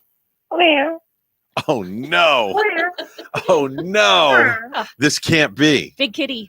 I thought I was going to get by 2 days without hearing Big Kitty. Probably jealous us talking about kangaroos and goats and Yeah. had to just All right, bother Bonnie, the show. I'm going to back off the microphone and let you have your yes and no session with Big Kitty.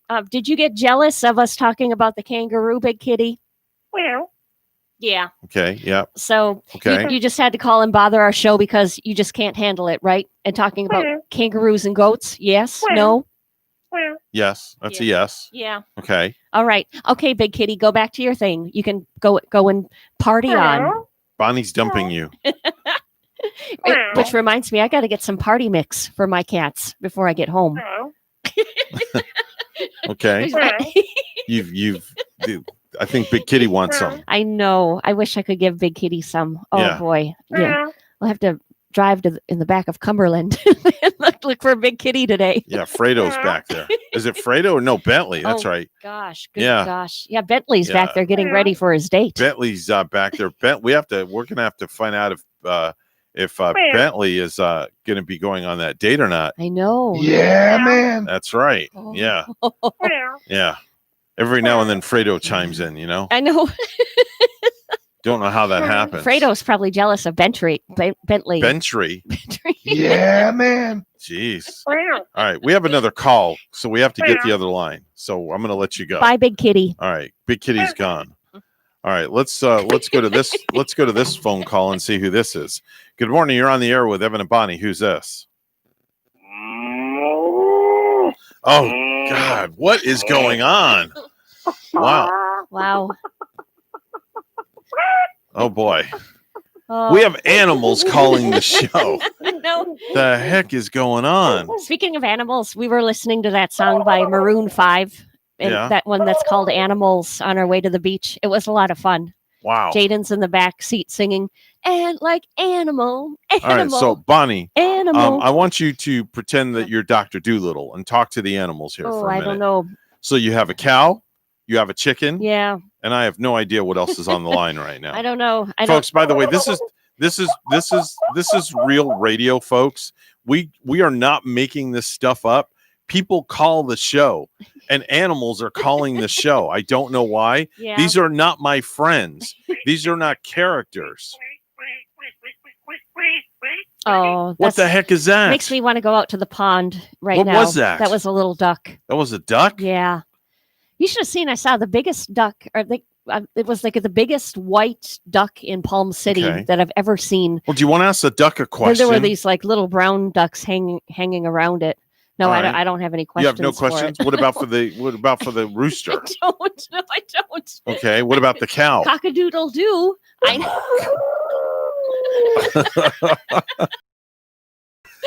Bonnie, you're having a conversation with a flipping rooster. No, man. Unbelievable. Pretty soon a frog will be calling us. Yeah. I don't know. Oh boy. All right. Now the other line's ringing. All right. We're going to hang up the phone. We're going to say goodbye to this. And now we're going to answer this line on the air. God only knows who this is going to be. Good morning. This is the Get Up and Go show with Evan and Bonnie. Who's this? Did you talk about me, sir? Oh, it's Bentley. Yeah. Ah, Bentley. Good morning. Hello, Bentley. Hello, Bentley. How are you today? Good morning, sir and Miss Bonnie. So are you combing your hair mighty fine to get ready for your date? And are you learning how to act proper with I am learning, but I haven't set up the date yet, Miss Bonnie. No? Okay. All right. Well, I have Lakeisha's number here. So when you're ready, let me know and we will call Lakeisha and we will set the date up. I'm also getting private lessons from Fredo. Oh, from Fredo.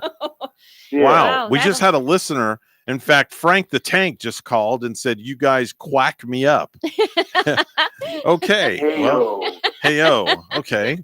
Well, Frank the Tank is listening this morning. Frank the We quack him up. All of these characters are listening. I have no idea. Did you just call Frank a character? Yeah, he is too. He's not a character. Yes, No. everybody in radio is a character Well, to a that's certain besides level. the point. At least he's not a tool. Yeah. That's for sure. But Bentley, did you have breakfast? Did you have plain toast for breakfast this morning? Yes, I had plain toast. I did have some oatmeal with it, though. Oh, okay. All right. So have you decided what you're going to wear on your date with Miss Lakeisha?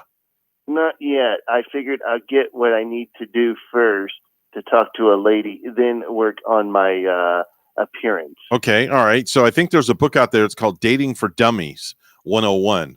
You might find it in Barnes & Noble, and it's a very good read. Dating for Dummies 101. And would you like to borrow my Mustang to pick her up for the date? No, I'm fine. I have the limo.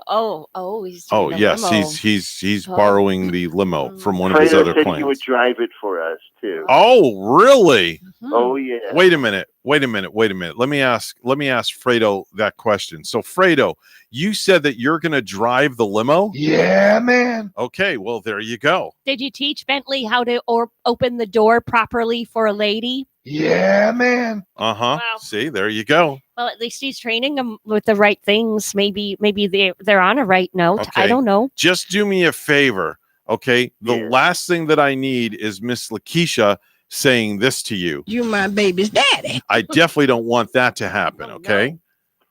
Oh no. Okay, sir. I will make sure that everything is covered up. Thank you. I appreciate that. Okay, very good. Make sure you have all the bases covered without a doubt. Absolutely. All right. Well, Bentley, thank you for calling in. I appreciate it. And you have By a the very, way, very... keep that kitty away from me. Okay, will do. I will keep the kitty away. I don't like the kitty. Okay, will do.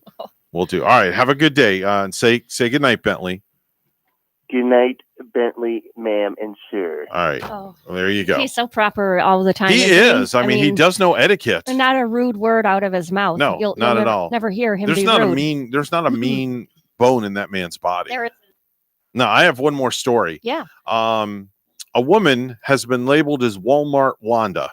Walmart Wanda. Okay. You know, you have Karens and whatever else you call them. Well, there's a Walmart Wanda, and Walmart Wanda was caught on camera calling people wearing masks at a Central Florida Walmart cult members. Oh wow. The Walmart Wanda outburst happened on this past Sunday at the Walmart neighborhood market in Orlando, Florida. The person who filmed the video said she was walking into the store as the Walmart Wanda was being asked to leave by a store manager. In the video, the woman being asked to leave can be heard swearing and saying, quote, "I'm not wearing a mask."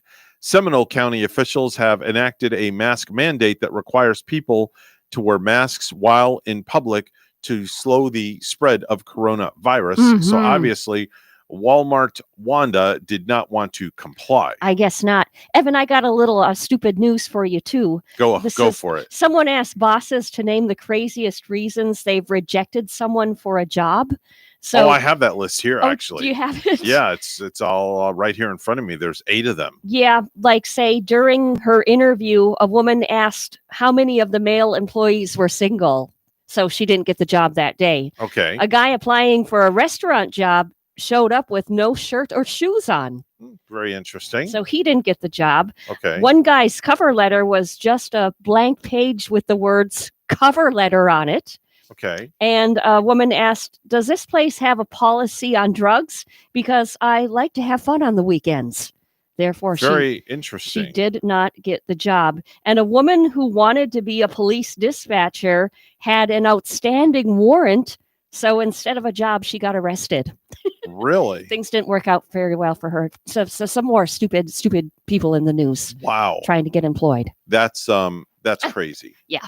That's crazy. I don't know what I just did to my Word document, but it just the strangest thing just happened. Uh-huh. It put a footer and a header in my Word doc. Oh man. Don't know why. I hate when things go haywire like that. Yeah. And don't you just hate those mornings where you're having a bad technology There morning? it is. I get rid of it now. And it does Okay, happen that's every now better. and then. That's better. All right, let's get to news this morning. It's 7:47, like the plane.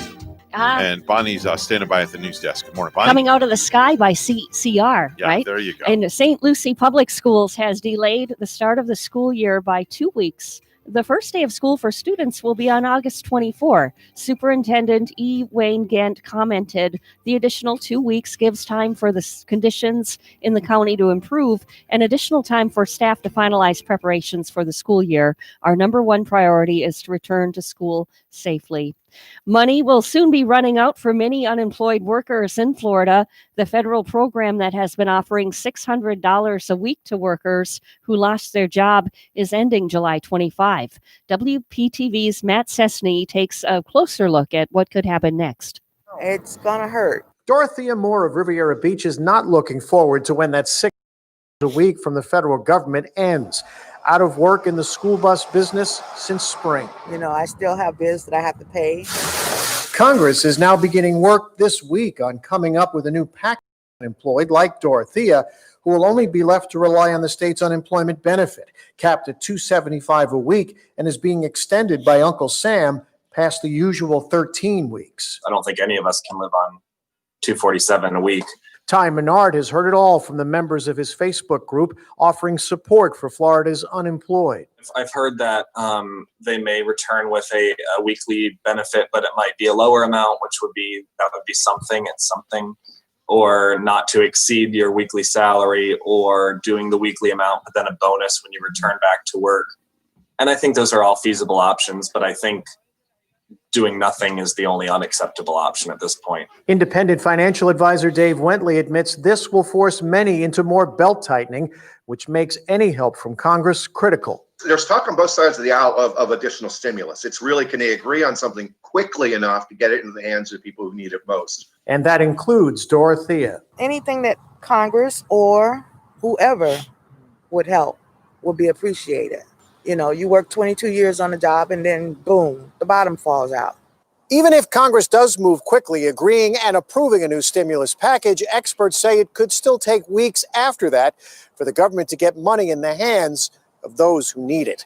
In West Palm Beach, Matt Cessny, WPTV, News Channel 5. Floridians who have survived the coronavirus are being asked to roll up their sleeves. Donate your plasma. It's very, very important. You can make a difference in people's health and in their lives. At One Blood offices in Orlando, Governor Ron DeSantis urged people to donate the plasma that can be used to treat COVID-19 patients. The convalescent plasma therapy has proven very effective for patients who are experiencing the most symptoms. And lastly, a Treasure Coast law firm announced Monday they're taking action against the state after bars were shut down last month following a spike in coronavirus cases. The law offices of Travis R. Walker, whose principal office is in Stuart, said they would represent bars in a class action lawsuit against Florida.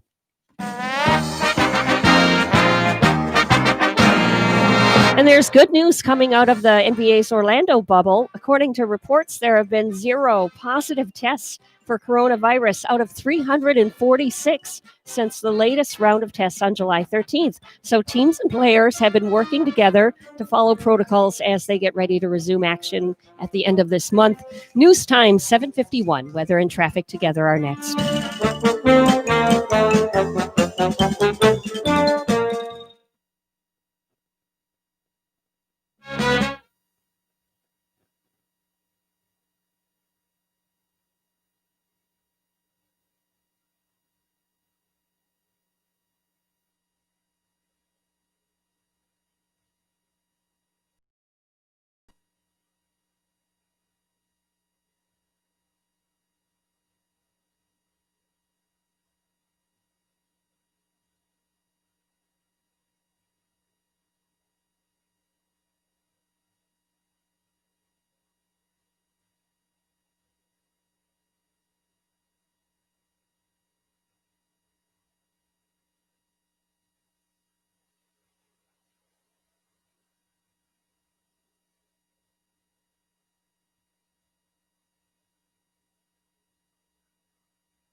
$7:52 the time on the Get Up and Go show. It's the Tuesday edition. Time for traffic and weather together. Brought to you by Code Red Roof Responding. The roads are still looking clear, so it's a nice ride to work this morning. We're not finding accidents on our major highways. US 1 is looking good right now, too.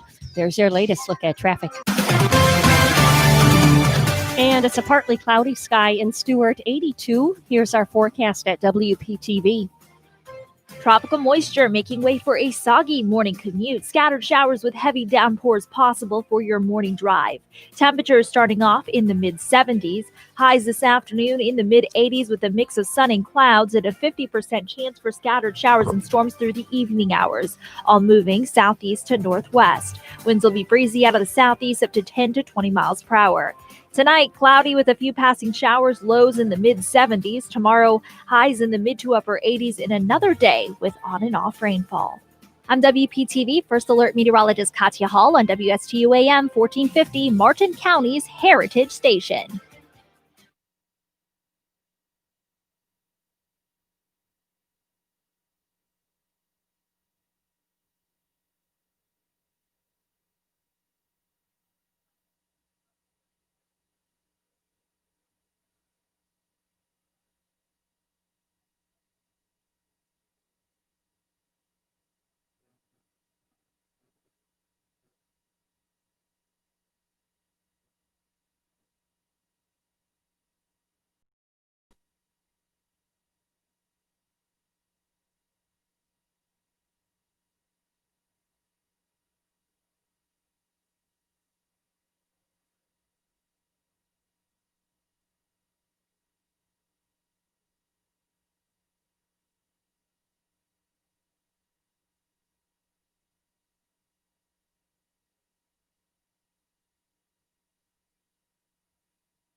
If you have a suggestion for the show, we would love to hear from you. Send us an email to WSTUmorningshow@gmail.com. Now let's get back to the Get Up and Go show. Here's Evan and Bonnie. Now you can smell just like a rock star with Axel Body Wash. Axel Body Wash will make you want to jump on stage. Now available in 4 unbelievable smells. 80s bandana. Welcome to the bunghole. Always tardy. Thanks to the land security, I'm going home. And junk food supersize me. Axel Body Wash. You won't smell like a rose. And Axel Body Spray. Axel DC version.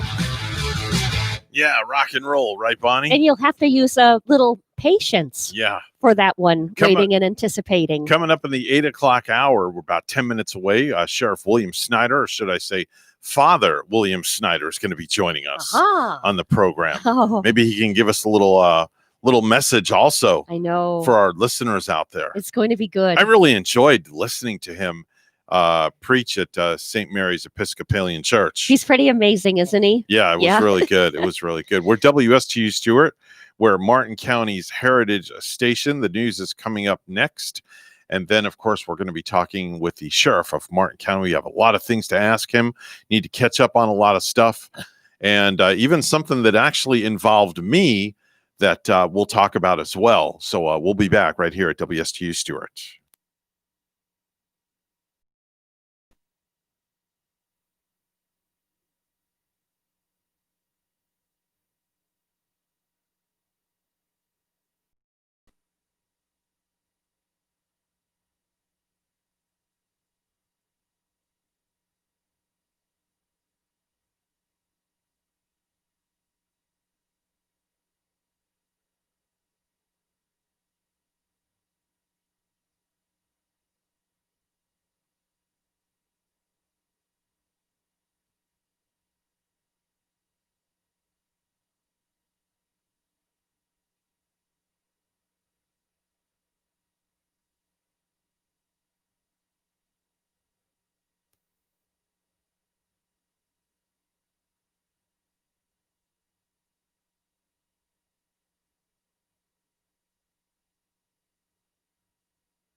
On the air, online, covering the Treasure Coast. Get connected with the Get Up and Go Show. And now here's your host, Evan and Bonnie. 8:07 on the Get Up and Go Show. It's time for our weekly visit with the one and only Sheriff William Snyder, or I don't know whether I should say Sheriff or call him Father Snyder, after I watched him on giving a message at St. Mary's Episcopalian Church with Father Christian. Can I call you Father Snyder for a moment? That would be no. I have to give you props, Sheriff. I really enjoyed listening to your message. I really did. It was really good. Well, thank you. It was a once in a lifetime for me. They invited me after I was doing a live Facebook show with them about crime and community relations, and somehow it segued into that. Before I knew it, I was in an Episcopal church preaching a message Sunday. It was great. It was great. You had the whole white robe on and everything. I know Father Christian, they do a show here on Fridays with Rabbi Durbin called Priest and a Rabbi. And I had to take a double take and make sure that was actually you at the church. And I was like, wow, let me listen. And I really enjoyed your message. It was really good. Thank you so much. Yeah. So first and foremost, how are you? How's the family, and how's the extended family at Sheriff's Office doing? Well, we're good. We've got COVID's hitting us harder now. We have 23 personnel, both sworn and non-sworn, either being suspected of having COVID, or I think we have 5 or 6 now that have it. We don't have it in the jail. Okay. So we're using all those precautions the CDC recommends. We have gone to mandatory face masks anywhere in the building, anytime we're in public. We're trying to protect our people. We don't even let them have the roll call briefings at the beginning of the shift anymore. They come in, have the temperatures taken, and then go out on sergeants, meet them actually at the sheriff's office at the drive-through temperature check. So, all right. we're doing the best we can. We got to protect those men and women. I can't replace them. No, they're irreplaceable. You cannot, because we need them out there, keeping all the citizens of Martin County safe. Exactly. And to that end, we've been fortunate. We haven't had more than 3 or 4 at a time out with COVID-19, but our percentage of exposure has gone up now enough so that we think probably in the next year or two we'll have a herd, what they call a herd immunity or whatever, and be able to function better. Sheriff, I want to talk a little bit about the drop in crime. That's a very positive thing for Martin County, isn't it? Yeah, last year we reported a 7-point-something percentage point drop in overall crime. The Florida Department of Law Enforcement provides an index crime rate for every police or sheriff's organization in the state. Ours thankfully went down last year. Mm-hmm. Now, the trends, though, I noticed the trends, though, as far as this year, the trends are ticking up a little bit, especially in the area of auto burglaries, something we just chatted about off the air before we came on today. Yeah, our recurring pressure here, Evan, is always, since I've been here, bandits coming up from the south, Palm Beach County, Broward County, Dade County, and hitting our cars.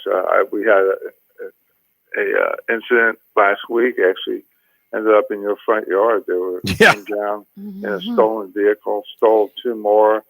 Our guys, our deputies picked them up, getting back up on the interstate. We had a little chase, a manhunt, subjects in custody, vehicles recovered.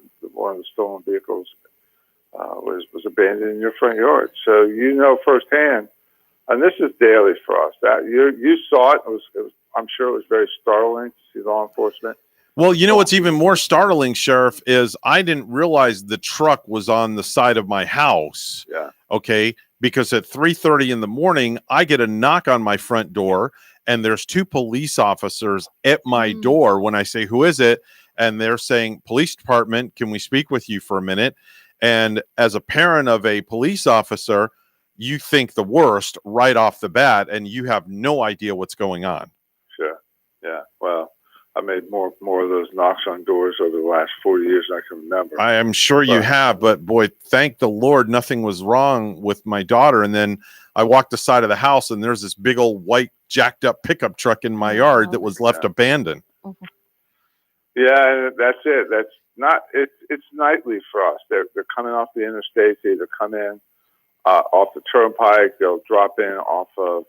Sometimes they get off of Bridge Road, go west, and then go Pratt Whitney out into Palm City. They'll get off at High Meadows. I mean, there's no rhyme or reason. They're like everybody else. They're following their GPSs, and they're looking for high-dollar neighborhoods, and they're looking for cars where keys were left in it. Yeah, and that's something that I've heard a lot lately. People will leave those key fobs in their vehicles, and they're in plain sight, and you may as well just put a sign on the vehicle that says, "Come and take me." Well, I don't have a vehicle that has a key fob, but I understand that there's a way, I don't know, it's either the side view mirrors or some way by just looking at the vehicle. Apparently you can tell if the key fob's in there. Certainly if not, you can just open the door and push the button. And yeah. Car starts, the key fob's in there, you can just find it later and take off. Oh yeah, that's you put your foot on the brake, push the button, and it cranks right up, and away you go, and you've got yourself a vehicle. But then again, you'll also get a nice set of bracelets if you get caught. Yeah. At the same time, we don't suggest you do that. So the suspect that you guys recently arrested admitted to taking part in 21 auto burglary thefts in the month of April. Typical. The average auto burglar will they'll just go out all night long looking for. Now, the auto burglar is a little different than the car thief. The car thief wants your car. The auto burglar wants what's in your car. Auto burglar. So what he's doing, and I say we'll never catch women doing this. They'll just go from car to car to car, racing down the street, almost jogging, just pulling door handles. If it's open, they go in, pop the glove box, look for your gun that you may have left behind, your wallet, whatever they can find, and then off they go. And we have videos of them. I mean, I've got hours of video from the door ring doorbell cameras. Yeah. Yeah. So we know what they do. We know that it's not a mystery. They're looking for unlocked cars with valuables. Wow. That's amazing. Sheriff, something I wanted to touch on with you that I brought up to the Martin County Superintendent of Schools when I spoke with her yesterday, something that's it's being done in St. Lucie County where I live. It was brought to my attention. You know, the schools are getting the laptops are being checked out to the students. Well, apparently there's been a run lately. It's been happening a lot in St. Lucie County. I don't know if you're aware of it, but the parents are pawning these laptops to get money for whatever reason. I don't know if you've heard about this yet or not in Martin County. No, we if it's happening here, the school hasn't brought it to our attention. And look, anything that happens in St. Lucie is probably happening in some degree here. Right. So let's talk a little bit about the sheriff's office itself, business. If people need to conduct business at the sheriff's office, what is the status on things like that? Our lobby is closed. Okay. Except for real priorities. We have tents outside to keep people out of the sun, and we come out and socially distance with masks. And if you need a report, we can get it for you. We're trying to do most everything online still. I was hoping to get back into fingerprinting. We know how important that is for people, certainly in healthcare, volunteers. And we just really, really can't expose our people to that because our people work pretty close. And even though like our records section, half come in one day, then the other half come in the other. That way we can keep them spread out. But I could lose my whole records section if they all get hit with COVID, and then we'd be in trouble. Now, if somebody wants to get a police report, is a police report accessible online, or they have to come down and get it? No, it's online. We'll send everything online. Okay, very, very good. All right, very good. In closing, any closing words that you'd like to get out to our listeners, Sheriff? Well, maybe one thing to think about. We are just every year. We're now in hurricane season. The storms will start forming out in the Atlantic and off of Africa. this is really the time when there's no lines to get your extra water, to get some canned goods, just to have a reasonable amount of 3 or 4 days, not having to go stand in line somewhere for water is reasonable. So go put that away now, and you'll be in much better shape. That's a really good idea, Sheriff. And are you going to be planning for maybe next year's trunk or treat too? Yeah, Lord willing, we'll this time next year. Let's just hope and pray. Definitely. We're thinking about it. That's a big event that you guys do, and it's sad that it's not going to be able to happen this year. I don't even know if I had children. I mean, what would you do? Would you let your children knock on? I don't know. Mine are grown. They have children. They'll have to work it out. I thought of a pretty unique idea that people could do, and they could, drive kids around the neighborhood and keep the kids in the car, and the parents just walk up to the car. They have those candy grabbers that are like 4 feet long, and you just put some candy in a candy grabber. The kid holds the bucket out the window, and they get their candy, and you safe distance. That could be a possibility. So, you solved it. One of many ways, kind of like you play that crane machine at the how much candy you can get. All right, Sheriff. Hey, thanks again. And again, great message you delivered on Sunday. Really, really enjoyed it. And God bless you and all the members there at the Sheriff's Office. Same to you and Bonnie and all of Martin County. All right, Sheriff. Take care. Bye-bye now. That's Sheriff William Snyder. Joins us each and every week on the program.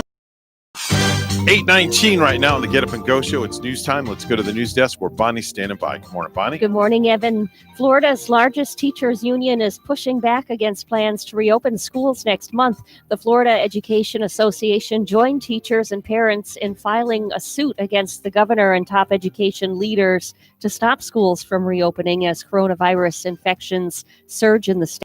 The lawsuit says requiring in-person instruction is a violation of the state constitution. WPTV's Capitol reporter Forrest Saunders has this. As the first day of school nears closer, parent and North Florida elementary teacher Shay Smith's anxiety spikes with surging cases from a still raging pandemic. Parents and teachers are terrified to go back into the classroom. That fear prompting Smith to become one of the thousands now supporting the Florida Education Association and several teachers in a legal bid to halt Florida's plan to reopen public schools. If there is not a definite need for us to go back, then I think that we should slow down. The state's education commissioner, Richard Corcoran, sent out the emergency order July 6. It requires K-12 districts open up brick and mortar schools as an option for families 5 days a week. The commissioner saying it creates flexibility, allowing districts to craft return plans for online or in-person learning. They absolutely should have that option, and it will not come out of the emergency order. The suit filed in a Miami Circuit Court lists, among others, the commissioner and governor as defendants, plaintiffs alleging the order is unconstitutional. We must have a safe school system that is written in the Florida Constitution. Association head Frederick Ingram says the suit also calls for a meaningful online state learning plan with access to computers and internet until cases subside. Also, the districts have PPE, smaller classes, and follow CDC guidance when reopening. No one wants to be back in a classroom and reopen our school buildings more than educators, but we want to do it safely. Florida's governor also weighed in on this issue during a the order simply provides a choice, but also that he doesn't think teachers or students should be required to go back to class if they have health concerns. That's the latest out here at the Capitol. Back to you. Money will soon be running out for many unemployed workers in Florida. The federal program that has been offering $600 a week to workers who lost their job is ending July 25. WPTV's Matt Cessny takes a closer look at what could happen next. It's gonna hurt. Dorothea Moore of Riviera Beach is not looking forward to when that $600 a week from the federal government ends. Out of work in the school bus business since spring. You know, I still have bills that I have to pay. Congress is now beginning work this week on coming up with a new package for the unemployed, like Dorothea, who will only be left to rely on the state's unemployment benefit, capped at $275 a week, and is being extended by Uncle Sam past the usual 13 weeks. I don't think any of us can live on $247 a week. Ty Menard has heard it all from the members of his Facebook group offering support for Florida's unemployed. I've heard that they may return with a weekly benefit, but it might be a lower amount, which would be something. It's something, or not to exceed your weekly salary, or doing the weekly amount but then a bonus when you return back to work. And I think those are all feasible options, but I think doing nothing is the only unacceptable option at this point. Independent financial advisor Dave Wentley admits this will force many into more belt tightening, which makes any help from Congress critical. There's talk on both sides of the aisle of additional stimulus. It's really, can they agree on something quickly enough to get it into the hands of people who need it most? And that includes Dorothea. Anything that Congress or whoever would help would be appreciated. You know, you work 22 years on a job and then boom, the bottom falls out. Even if Congress does move quickly, agreeing and approving a new stimulus package, experts say it could still take weeks after that for the government to get money in the hands of those who need it. In West Palm Beach, Matt Cesny, WPTV, Channel 5. A Lake Worth man was arrested after participating in a crime spree that led to at least 21 auto burglaries and auto theft cases in Martin County in one night, according to the Martin County Sheriff's Office. Deputies said 19-year-old Daniel Vasquez admitted to taking part in the crime spree that occurred along the Canner Highway corridor in April. According to the Sheriff's Office, the crime spree is part of an ongoing South County crime wave affecting Martin County residents. Detectives arrested Vasquez in Lake Worth following an extensive investigation by the MCSO and the South Florida Burglary Task Force Apprehension Team.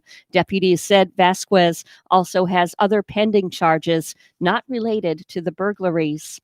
And lastly, presumptive Democratic nominee Joe Biden said during an interview on Monday that 4 Black women are among his finalists to become his running mate. In an interview with On Monday, he said he isn't tied to picking a woman of color, but he is committed to having a diverse administration. While he did not mention names, Senator Kamala Harris has been eyed by many in the Democratic Party as a leading vice presidential candidate.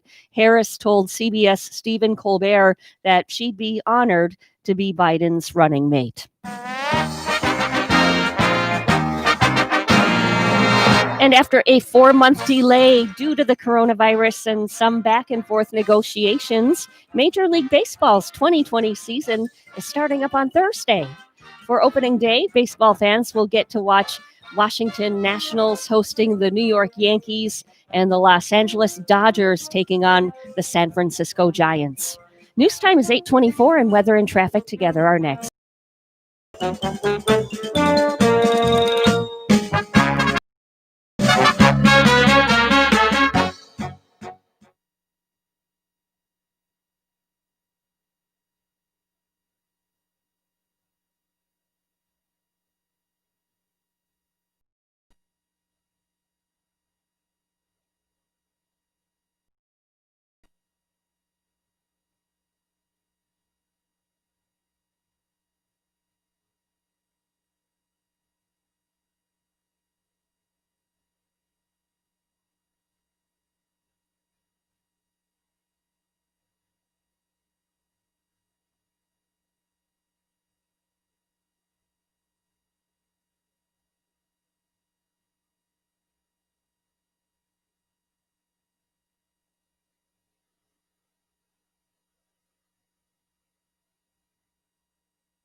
$8:20 now, the Get Up and Go show with Evan and Bonnie. It's time for traffic and weather together. Brought to you by Code Red Roofers. Bonnie? Well, we do see one accident. This is in Martin County on I-95 southbound at mile marker 101. Southbound at Canner Highway, there is an accident, and there's not any roadblocks, so pretty much you're going to be able to get through there. Other areas, expect a good ride. We don't see accidents for St. Lucie County. And there's your latest look at traffic. It's 83 in Palm City. Here's more on our forecast at WPTV. Tropical moisture making way for a soggy morning commute. Scattered showers with heavy downpours possible for your morning drive. Temperatures starting off in the mid-70s. Highs this afternoon in the mid-80s with a mix of sun and clouds and a 50% chance for scattered showers and storms through the evening hours, all moving southeast to northwest. Winds will be breezy out of the southeast up to 10 to 20 miles per hour.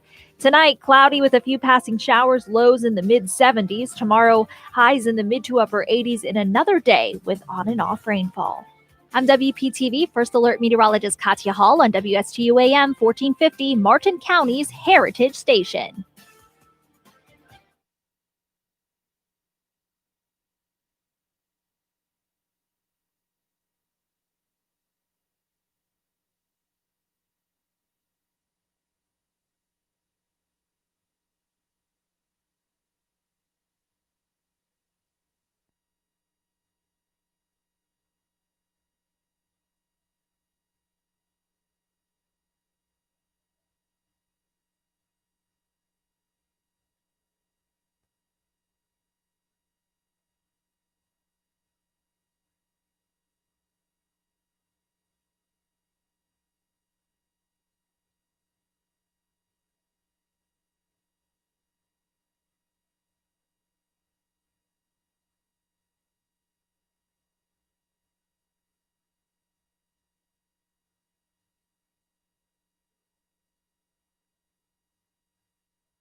The Get Up and Go Show would love to hear from you live on the air. Give them a call at any time. Now let's get back to the program. Here's Evan and Bonnie. Houston, Tranquility Base here. The Eagle has landed.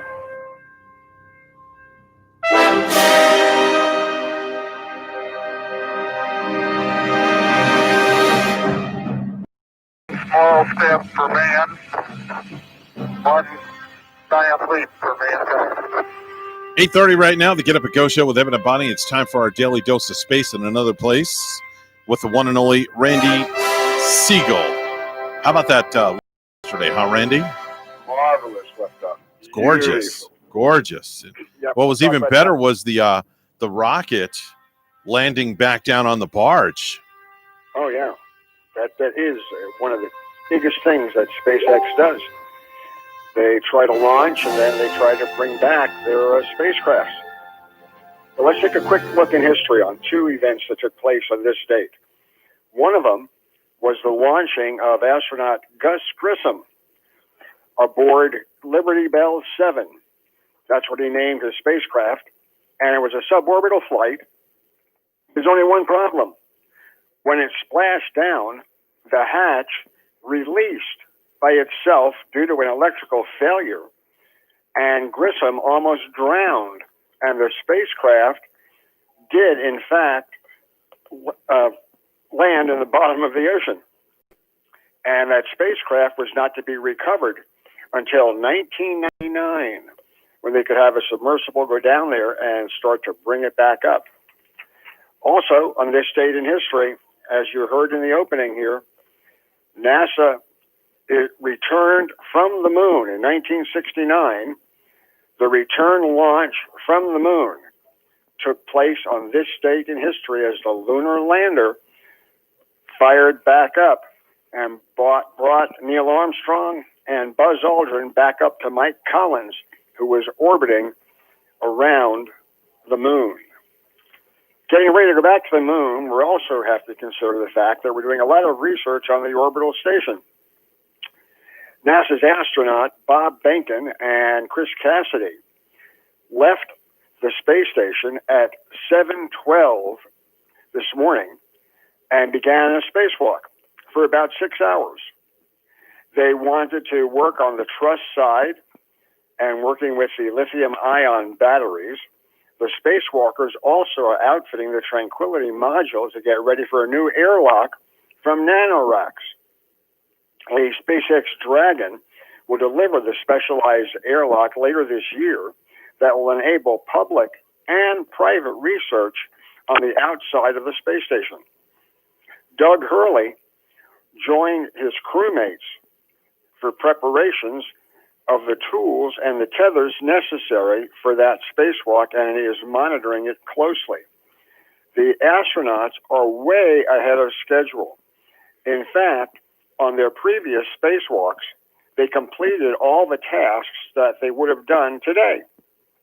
So as a result, NASA has retasked everything, and they're now using today's venture to get way ahead on the things they need to do on the space station. They're getting rid of certain handrails. They're moving equipment around. In fact, in a kind of interesting note, they used a 3D printer on board the International Space Station to produce a wedge, which helped them remove a fixture that they could not remove the last spacewalk because it remained stuck to the space station. Kind of interesting how we've come a very long way, that if you don't have the right tools, now you can almost print them while they're up there doing their work. Russian cosmonauts Anatoly Ivanushin and Ivan Wagner, they trained in the service module, Zvezda, and got ready for a pair of maneuvers that'll take place shortly. The Russians are getting ready to launch on Thursday a Progress vehicle bringing new supplies and equipment to the International Space Station. So as we said, the current progress of the astronauts will allow them to run cables, remove filter covers from external cameras, and prepare the outside of Tranquility for the NanoRack, which will be coming soon. Yesterday's launch of the Falcon 9 rocket was a major piece of work. The Falcon 9 landed on the first stage, landed on the Just Read the Instructions drone ship, some 350 miles off the east coast of Florida. The Anasis 2 telecommunications satellite has gone into orbit, and it will use its own engines to move it into a geostationary orbit later on. Believe it or not, that this was the 12th launch this year and the 90th flight of a Falcon 9 and the 57th landing of the rocket's first stage. In fact, this booster that they recovered was the same one that launched Bob Behnken and Doug Hurley into space. So you can see that SpaceX does a good job. Not only that, in this particular mission, they were successful using two small ships to recover both halves of the fairing. That's the nose cone of the vehicle that separates when they get past max Q and they return to Earth on a parachute. So in here, they actually caught them without them going into the ocean. Previously, they have gone into the ocean and have been fished out, and then they were reused later on after being cleaned out. In this case, no ocean intrusion. Well, we're ready for the flotilla headed towards Mars. Yesterday, we had the liftoff in the morning, as we told you, about the Japanese vehicle and United Arab Emirates vehicle, Hope, that's on its way towards Mars.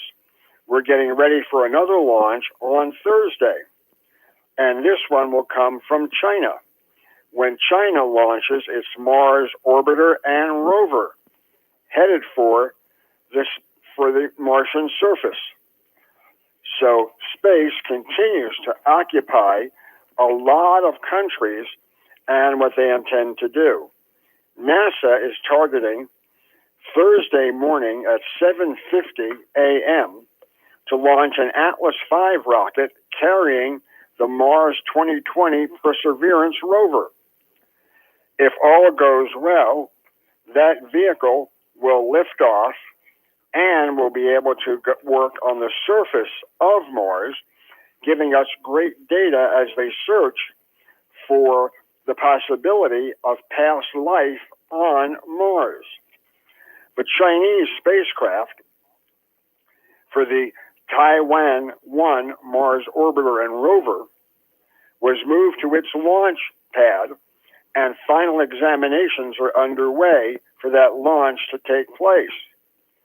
China has really become a major player in space, and they are continuing to show that they can go to outer space without any problems.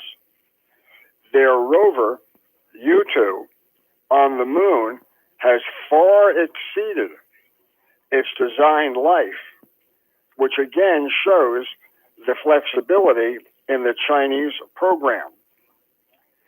A Titusville building that was once used for honoring American astronauts will continue its space flight legacy when Lockheed Martin begins using the facility next year for work related to NASA's Orion crew capsule. The former Astronaut Hall of Fame, located just west of the NASA Causeway on State Road 405, will become the aerospace giant's newest location for Orion, a program expected to speed up locally in the coming years as NASA begins launching the spacecrafts for its moon-focused Artemis program. The building has had a life way beyond what anyone thought it would do. Lastly, we want to tell you that Russia says that their Baikonur Cosmodrome will continue in operation despite the corona pandemic. Tomorrow we'll tell you more about a joint visit and a space toilet, as well as other equipment going to space. So until then, have a great day, everybody. That's your daily dose of space from Randy Siegel. He's on the show each and every weekday at 8:30 right here on the Get Up and Go show with Evan and Bonnie. Time to take a trip over to Ellie's Downtown Deli, where Bonnie is standing by with the latest and greatest for your appetite. You might want to sink your teeth into a fresh jumbo wrap at Ellie's Deli today. And you might want to try the turkey bacon ranch wrap. You get a flour tortilla of your choice and filled with roasted turkey, comes with honey ham, bacon, cheddar, lettuce, tomato, and mayonnaise. What a pleasant wrap to enjoy. And, you can have the wrap of your choice like garlic herb, tomato basil, make it a spinach wrap. and comes along with a side today. Enjoy some crispy, cool coleslaw. Make it fresh chef's pasta salad when you go to Ellie's Downtown Deli in Stuart. Now they have their patio back open. Plus, they're at 50% dining inside with a full menu for pickup or delivery. Ellie's also has full dinners available for takeout, plus their fabulous desserts as well. Call 772-781-6605 to order and pick up today. They're located 18 Southeast off Colorado in Stuart. Call 772-781-6605. It's Ellie's Downtown Deli in Stuart. Time for the Precious Metals Report. It's all brought to you by St. Lucie Jewelry and Coin. Gold opening up at $1,840.30 an ounce. And silver going to be opening up at $21.05 an ounce. That's the latest Precious Metals Report, all brought to you by St. Lucie Jewelry and Coin.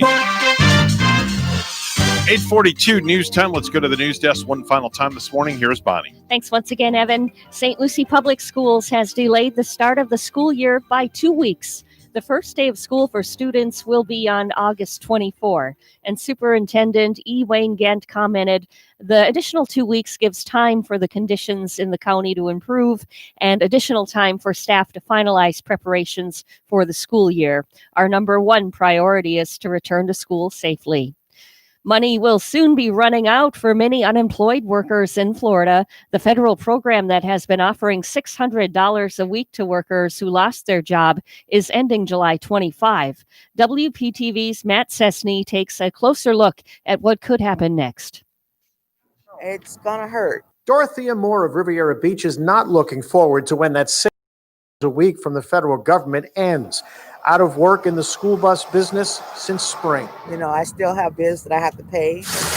Congress is now beginning work this week on coming up with a new package for the unemployed, like Dorothea, who will only be left to rely on the state's unemployment benefit, capped at $275 a week, and is being extended by Uncle Sam past the usual 13 weeks. I don't think any of us can live on $247 a week. Ty Menard has heard it all from the members of his Facebook group offering support for Florida's unemployed. I've heard that they may return with a weekly benefit, but it might be a lower amount, which would be something. It's something, or not to exceed your weekly salary, or doing the weekly amount, but then a bonus when you return back to work. And I think those are all feasible options, but I think doing nothing is the only unacceptable option at this point. Independent financial advisor Dave Wentley admits this will force many into more belt tightening, which makes any help from Congress critical. There's talk on both sides of the aisle of additional stimulus. It's really, can they agree on something quickly enough to get it into the hands of people who need it most? And that includes Dorothy. Congress or whoever would help would be appreciated. You know, you work 22 years on a job and then boom, the bottom falls out. Even if Congress does move quickly, agreeing and approving a new stimulus package, experts say it could still take weeks after that for the government to get money in the hands of those who need it. In West Palm Beach, Matt Cessny, WPTV, News Channel 5. Floridians who have survived the coronavirus are being asked to roll up their sleeves. Donate your plasma. It's very, very important. You can make people's health and in their lives. At One Blood offices in Orlando, Governor Ron DeSantis urged people to donate the plasma that can be used to treat COVID-19 patients. And lastly, a Lake Worth man was arrested after participating in a crime spree that led to at least 21 auto burglaries and auto theft cases in Martin County in one night, according to the Martin County Sheriff's Office. Deputies said 19-year-old Daniel Vasquez admitted to taking part in the crime that occurred along the Canner Highway corridor in April. According to the Sheriff's Office, the crime spree is part of an ongoing South County crime wave affecting Martin County residents. Detectives arrested Vasquez in Lake Worth following an extensive investigation by the MCSO and the South Florida Burglary Task Force Apprehension Team. Deputies said Vasquez also has other pending charges not related to the burglaries.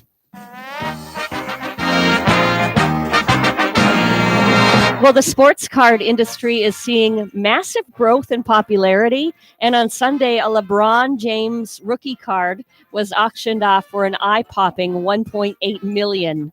The highest amount for a sports card of a modern-day player. The card is autographed by LeBron James and includes a piece of cloth from one of his jerseys. Only 23 of those cards were made.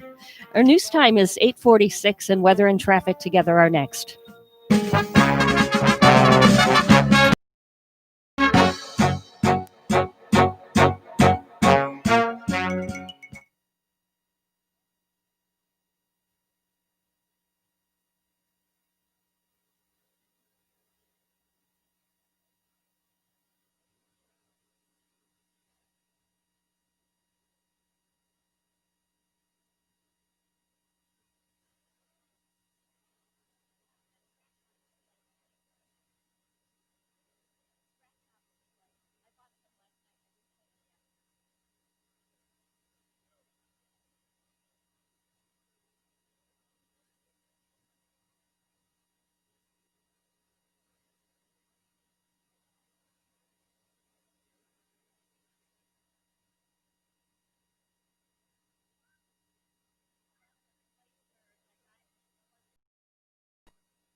Time to Get Up and Go show with Evan and Bonnie. It's time for traffic and weather together.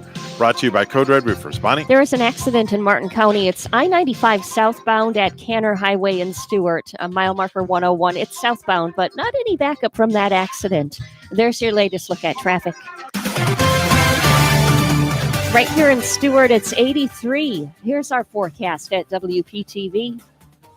Tropical moisture making way for a soggy morning commute. Scattered showers with heavy downpours possible for your morning drive. Temperatures starting off in the mid-70s. Highs this afternoon in the mid-80s with a mix of sun and clouds and a 50% chance for scattered showers and storms through the evening hours, all moving southeast to northwest. Winds will be breezy out of the southeast up to 10 to 20 miles per hour.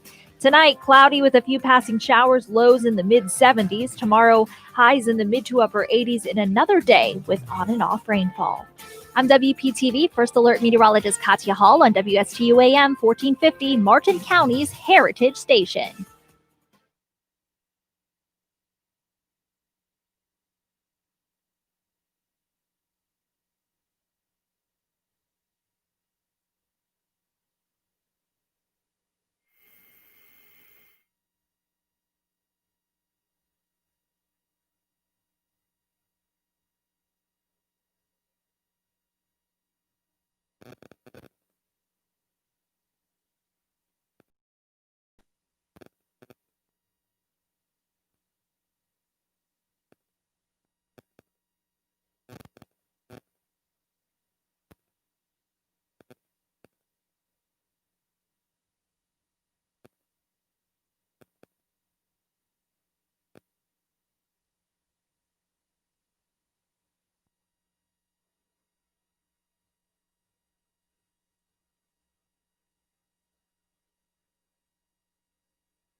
Do you have a suggestion for the show? Send us an email, WSTUmorningshow@gmail.com.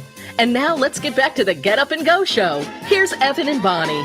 Right now, the time is 8:51 on the Get Up and Go show. We have a phone call right now. WSTU, you're on the air with Evan and Bonnie. Who's this? Here, Anthony, Bonnie, how's it going? Oh, it's the old man down the road. All right, old man, how you doing? Doing good. Ed and I got up this morning and seen the sunrise down here in Key West, and we're out fishing now. Wow, so you drove all night long, because I know you left my house last night.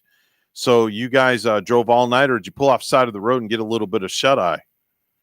Well, we pulled off into a little place in down there in one of the keys there, and before we went over that 7 mile. What'd you think of that 7-mile bridge? You've never done that before, have you? It's a long way, you know.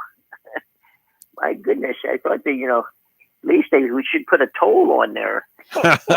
There's supposed to be like a massive shark hiding under that bridge. It's been the legend for many, many years. There was a local that told us about it in Marathon Key, that there's like a huge shark that's kind of like stuck in there, and he like swims back and forth. Yeah, for some he might be barged in that area or something. Okay. But he swims back and forth the whole 7 miles.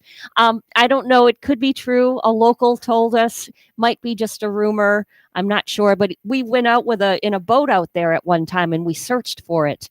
Didn't see it that day. All right. It could be Jaws' brother. Yeah. Did you see they're recreating the boat, the actual boat that was in Jaws, to go up north and go in the marine area and I didn't hear about study wildlife. Didn't hear about that. So they're doing a whole recreation of the Jaws boat. And it's like a good thing. It's for like marine study. Well, old man, since I've got you on the phone, I thought it'd be a great time to play Are You Smarter Than a Fifth Grader?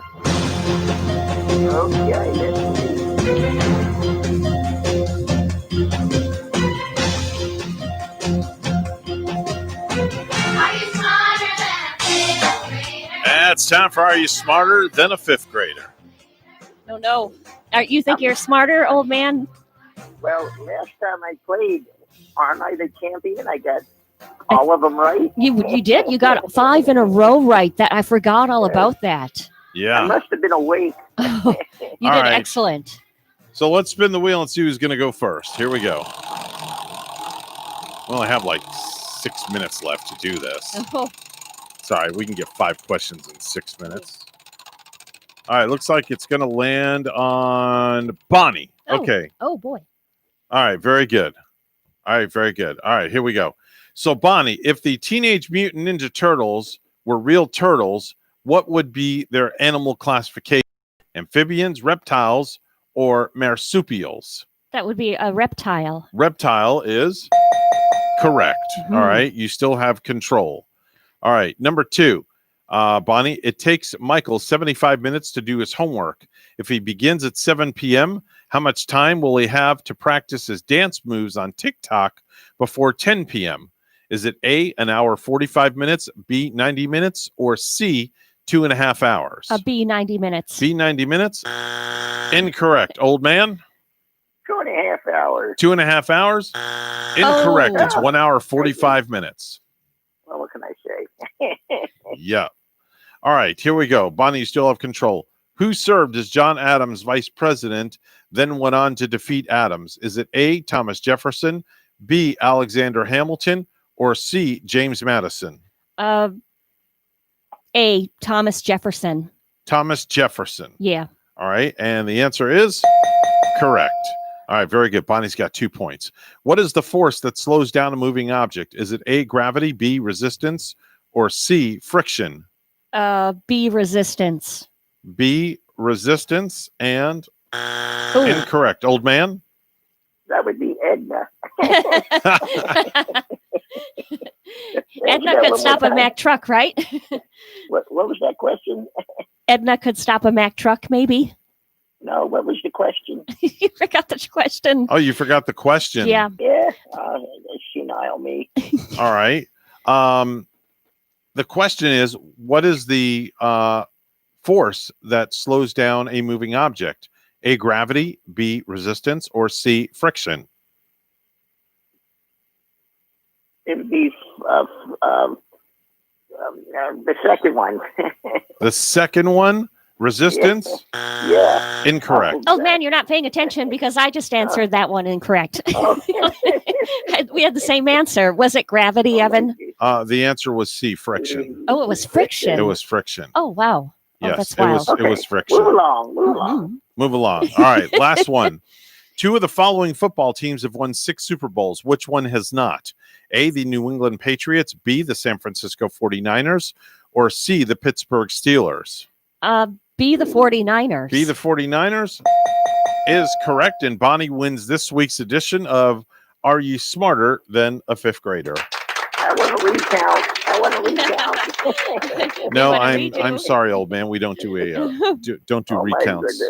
We don't do recounts. Sorry. The only recount you'll have to get is how many wives that you've had over the last 10 years. Ooh, I wonder what that number would be. Yeah, he just recently married Edna like 3 years ago. Oh, you're newlyweds. Yeah, he's newlyweds. Oh, so what was it that first attracted you to Edna, old man? He can fix the Winnebago. Oh, okay. Trying to fix a All vehicle. right. And how old? We know you're in your 90s, old man. So how old is Edna? Oh, she's about 23 times 5. Oh, that would be 23 times. That would make her 138 years old. Oh my! I don't think Edna's that old. So in all reality, how old is Edna though? Edna is 93. 93 years old today. Wow, and you're 97. And still traveling. And they're still traveling the globe. And going all the way down to the Keys. And now, how long are you going to be down in the Keys for, old man? I think we're going to be down here for probably to the weekend. Okay, and then where are you off to after the Keys? Obviously, you can't go to any of the islands because you can't get the Winnebago in the water. I think we're going to go to the Longhorn State in Texas. Oh, you're going to go to Texas. Oh, you're going to see former president. You're going to go see W? Well, I think we're going to go see JR. JR Ewing? Who shot JR? Yeah. Okay. Oh, that was Edna. Oh. Wow. All these years, we finally know We the finally truth. knew who shot JR. It was Edna. All right. I think we're gonna pick up Bentley. I need some Butler stuff. All right. Well, I'll get a hold of Bentley and see if he's available to tag along for you. Okay. Pick up Big Kitty too on the way. By the way. Yeah. Take the kitty with you. Bring it all the way back to Kentucky. Yeah. Where the Winnebago is normally parked, without a doubt. All right, old man. Thank you so much for calling in, and as always, we say say good night, old man. Good night, old man. All right, and that's the old man down the road, ladies and gentlemen. Well, Bonnie, it's been another action-packed show for a Tuesday. Hump Day edition comes up tomorrow right here at WSTU Stewart, Martin County's Heritage Station. As always, we say ciao mein, Honduras, and arriva dirty. The words of Ellen DeGeneres, be kind to one another. And of course, give each other distance when you're out in the store, but keep smiling today. That's right. Keep a smile on your face. And we're talking about the smile that's on the front of your face on your head. All right, folks, have a great day. We'll see you tomorrow. Bye-bye.